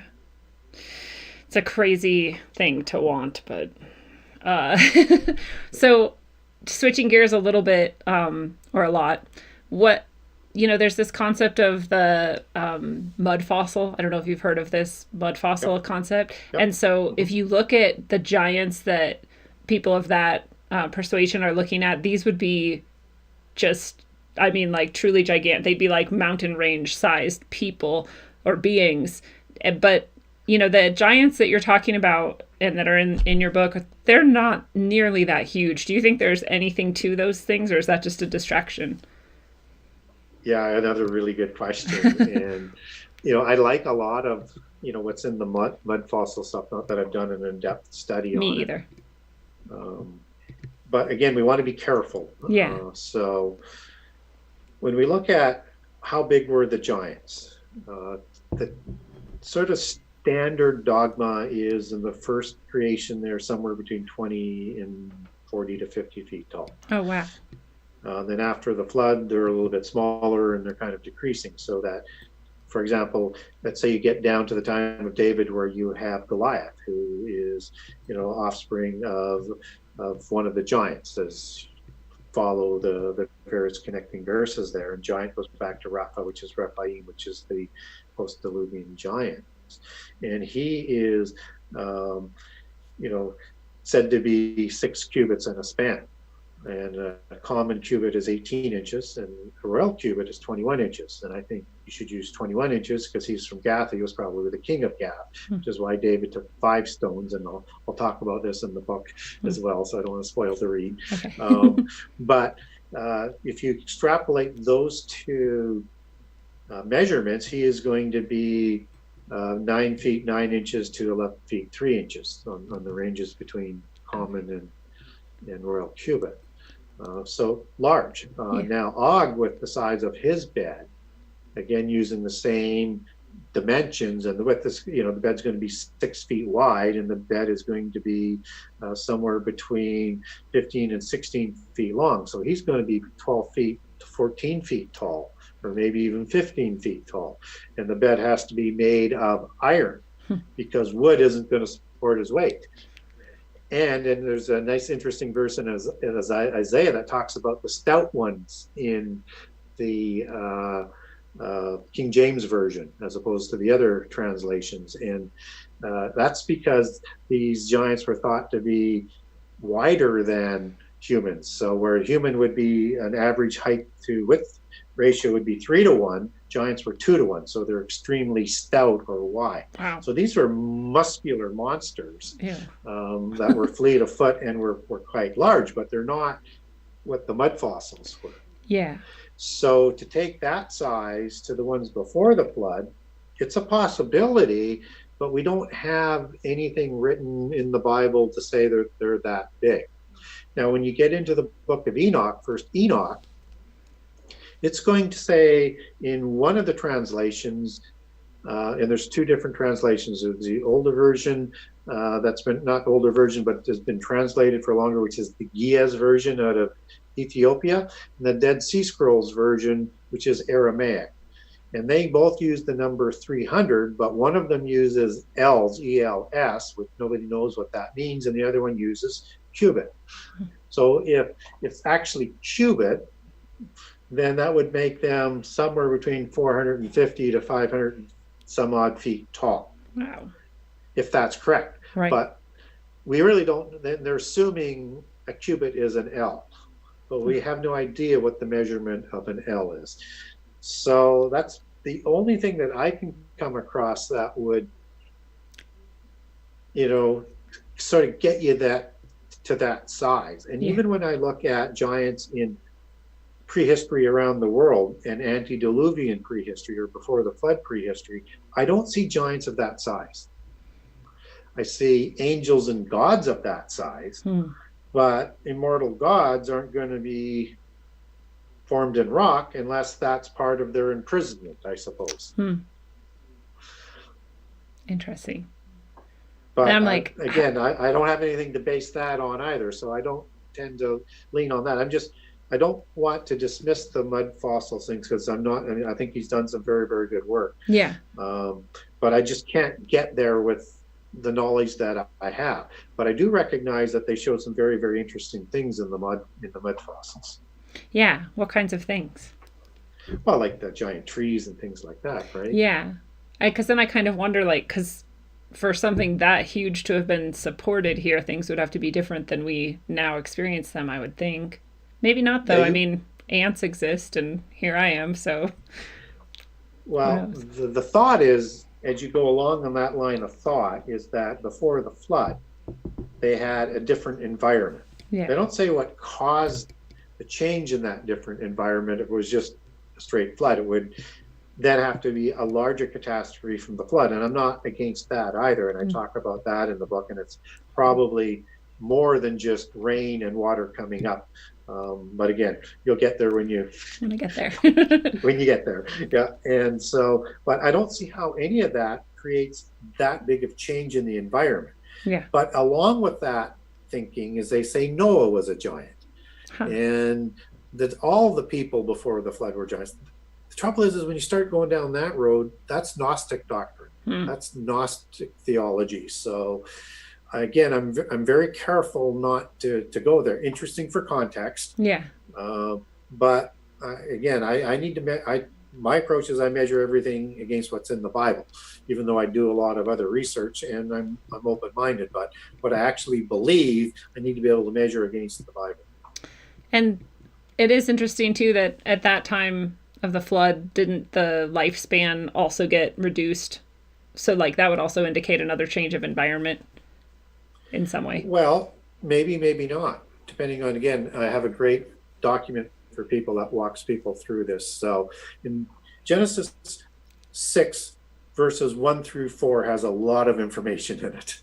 Not a lot of words, just a ton of information. And in 6:3, the common understanding of what that means doesn't make any sense to me, because God limits life to 120 years because the spirit isn't going to dwell with them. But on the bookends of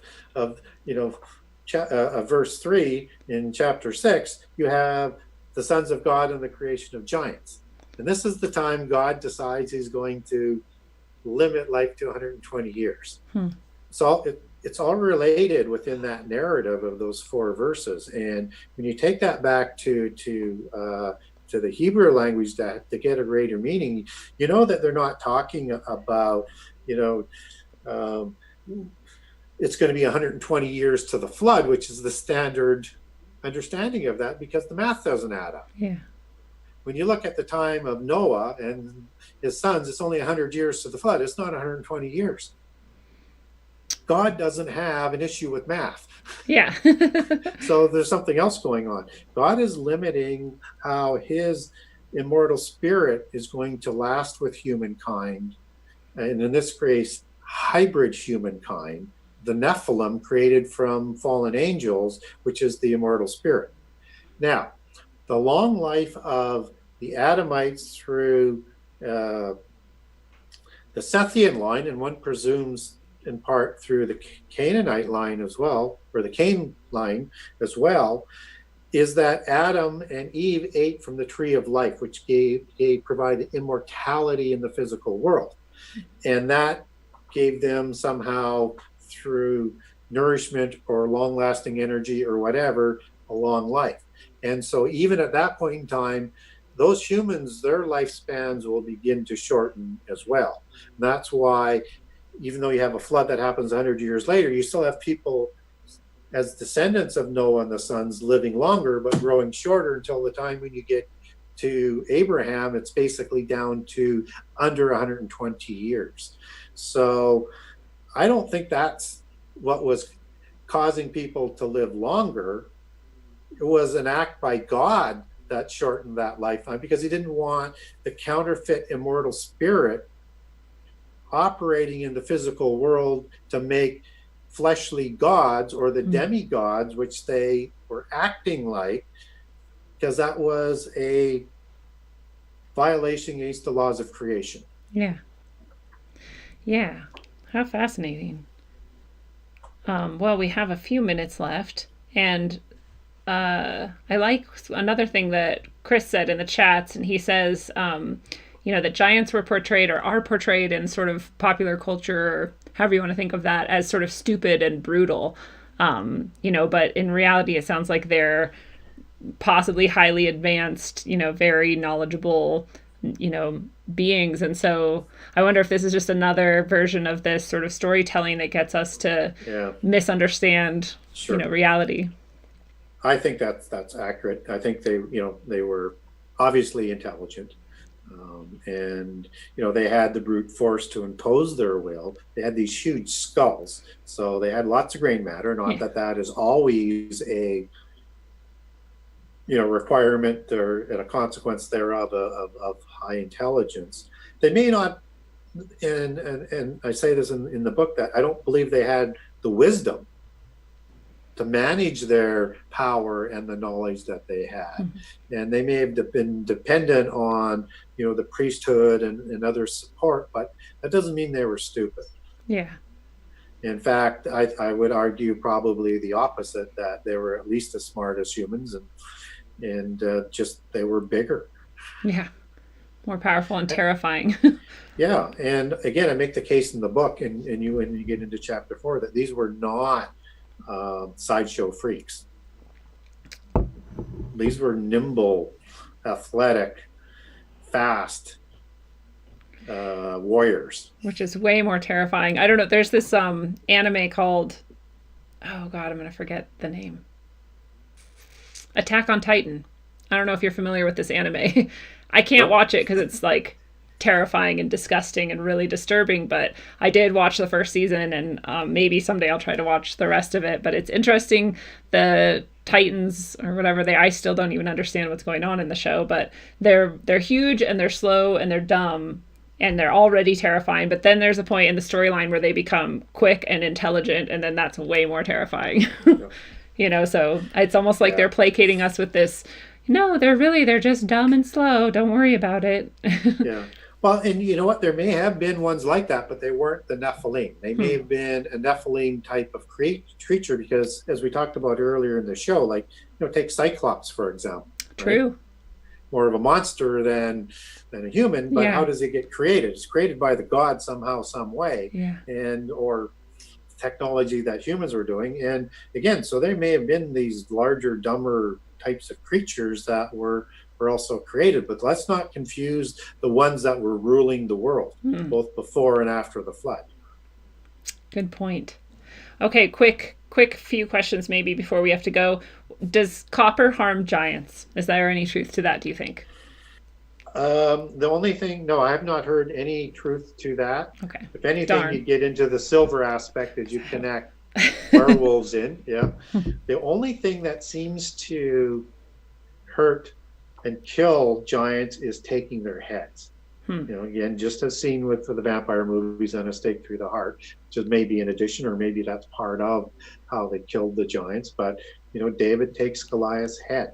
We get a couple other accounts in the Bible of giants having their head taken, and I think that's done to ensure that they don't come back to life.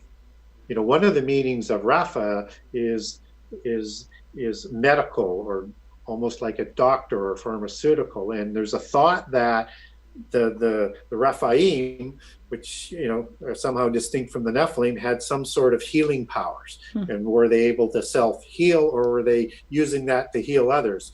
We're not sure, but it's interesting that you have Rapha as part of the series of Hebrew words that ultimately form the Rephaim giants after the flood. Oh, that's like the worst boss to fight on a video game, is one that can heal itself. You're like, no, I already got you. Like, so frustrating. Yeah. And what we don't know is what additional powers did the fallen angels pass on to their offspring?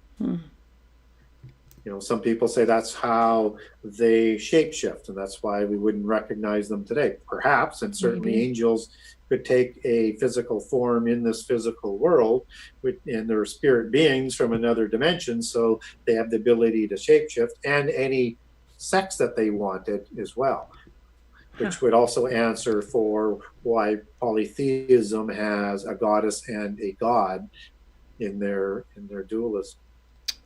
Interesting. I just remembered a question I wanted to ask you that I had forgotten before, which is that you have somewhere in these first few pages that I've read, where you say that perhaps demons are the sort of spirit of giants that have died. Yeah. Is that, would that be what you think all demons are? Yes. Wow. Yeah. So this, because it kind I'll of... cover that off in the book. Okay.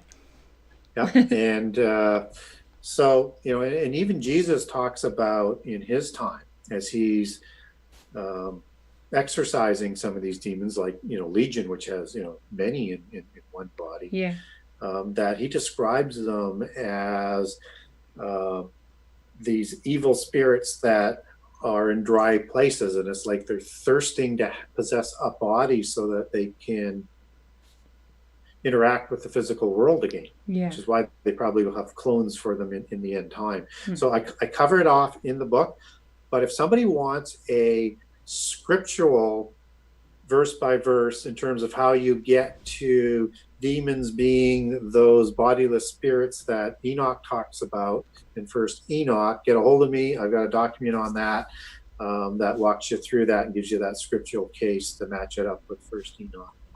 Awesome. I like making a list because last time I forgot all of the things that people could ask for, but I'm sure literally someone could email you about any topic and you'd have something that you could share with them. A lot of them, but not all.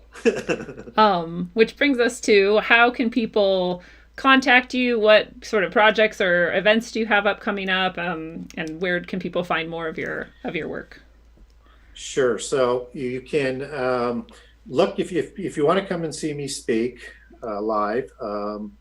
Hopefully live. Yeah. Just kidding. I am in Atlanta in the last week of March at the Sacred Word Revealed conference that's put on by Sacred Word Publishing. That's the Zen Garcia group. And there's going to be a phenomenal amount of speakers. I'll be speaking on the Saturday and the Sunday. And the idea of the theme of the conference is to reveal mysteries for the end time. So it should be some very interesting lectures that are going on for Saturday and Sunday. And the Friday, for people who are attending, there's a trip to the Georgia Guidestones. It should be interesting. Yeah. I think it's the 8th to the 11th or so in July. I'd have to check the calendar. I'll be speaking in Branson, Missouri. And that's Steve Quayle's True Legends Conference on giants and things. And I'll be speaking on the first day for 2.5 hours to open up the conference and sort of setting the tone for the conference. Now, if people want to get a hold of me, you can get a hold of me through my website, which is the best way, is the Genesis6conspiracy.com. That's Genesis6, the number 6conspiracy.com. And there's an email where you can ask for, do you have a document on this subject, or you're talking about this or talking about that. If I've got it, I'll send it to you, or just ask me a question. If you ask me a question, I'll get back to you. Or on Facebook under Gary Wayne on my timeline, it's open, so you can place a question there or place a comment or message me on Messenger. And also on Twitter at GaryWayne63, at GaryWayne63. So if you get a hold of me, I will get back to you. And I would also say, if you're interested in hearing me talk in detail on some certain subjects, it does take a membership fee. I do work with Josh Peck on his Daily Renegade television show, and I do a show twice a month. I'm the Christian Contrarian, and I try and give a very interesting 30-minute speech, not a speech, but information on a specific topic. And I typically will have a document that will give more detail than I can cover off in 30 minutes. But so people can see me more often on there. And if you want to hear me talk about other topics, put my name up in a topic, you'll probably find me on it. That's awesome. Excellent. I myself would like to go to some of those conferences. They sound really, really cool. So maybe I'll get to meet you in real life sometime soon. That'd be awesome. And do you have any kind of final words that you want to share to conclude, or to send people off with a thought? That's a good question. Yeah, I think what I kind of like to leave people with would be that I would encourage people to dig deeper, whether it's into scripture or whatever their belief system is, and to fully vet what their belief system is, so that at least you've made a choice. Yes. And because no choice is still a choice. So hot or cold, and in between is still a choice, and so you'll still be spit out, as the Revelation talks about. So I just think it's important to try and understand what's going on in the world. I don't expect everybody will choose and believe the same thing that I do, but I find it is something that's worthwhile to get comfortable with what you believe in, and that you can actually make a good argument for.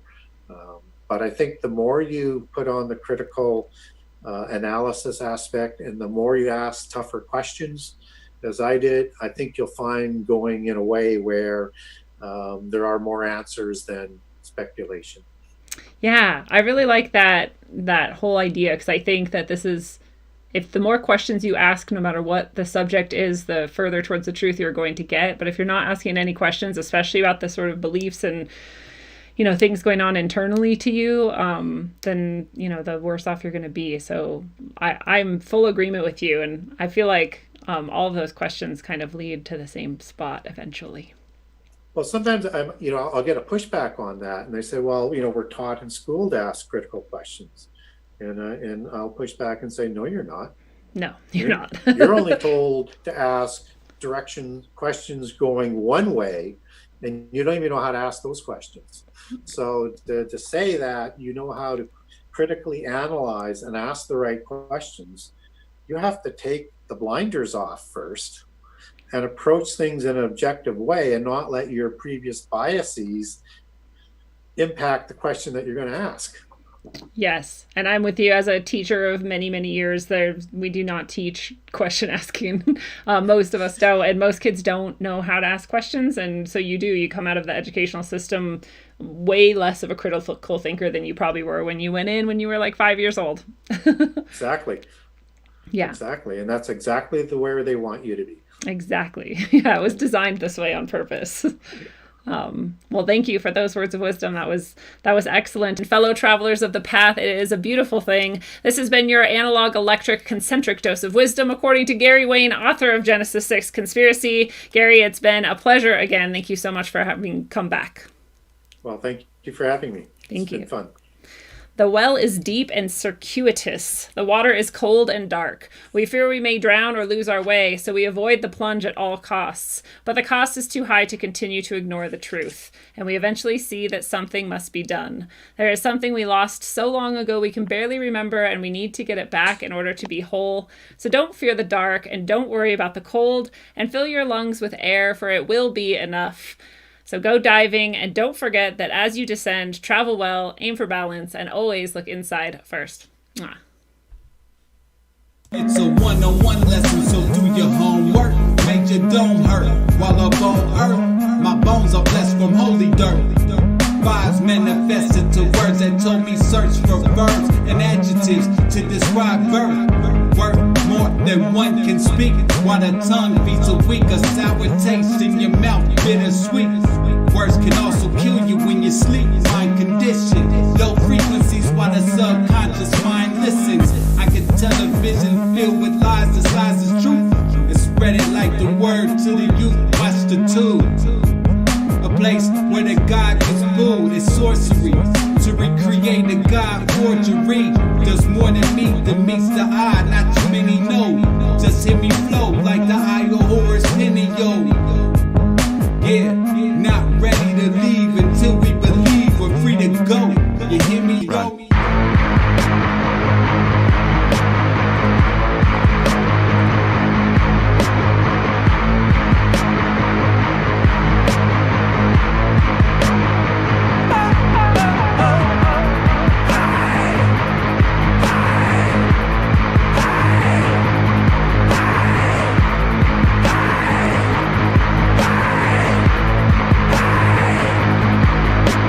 Sculpted from the ether, the material will eat ya. Stuck on this plane, lanes use jet fuel to greet ya. The dimensional three ain't beating me on top of the fourth. Didn't climb Jacob's ladder to squab with a sword. Forged with Yggdrasil, branched down. Try quiet your lamps now. Ascension past the matter, that they slam out they damn mouths. We ain't on land now, but they under over understand. Sacrificing wisdom, hoarding dumber kosher wicked hands. Putting faith in worthless worship of the mortals. Artificial portals, mass ingestion of the black goo. Bioengineered morsels, conversing with machine elves. Bypassing maggots, they stuck on Android screens now. I'm scrolling emerald tablets. Moloch living lavish, off the backs of the savage. Them clasped hands at the Sabbath. Smack of energy damage, they done twisted the tongues. But nanotech in the lungs, the awakening's begun. All they really can do is fucking run.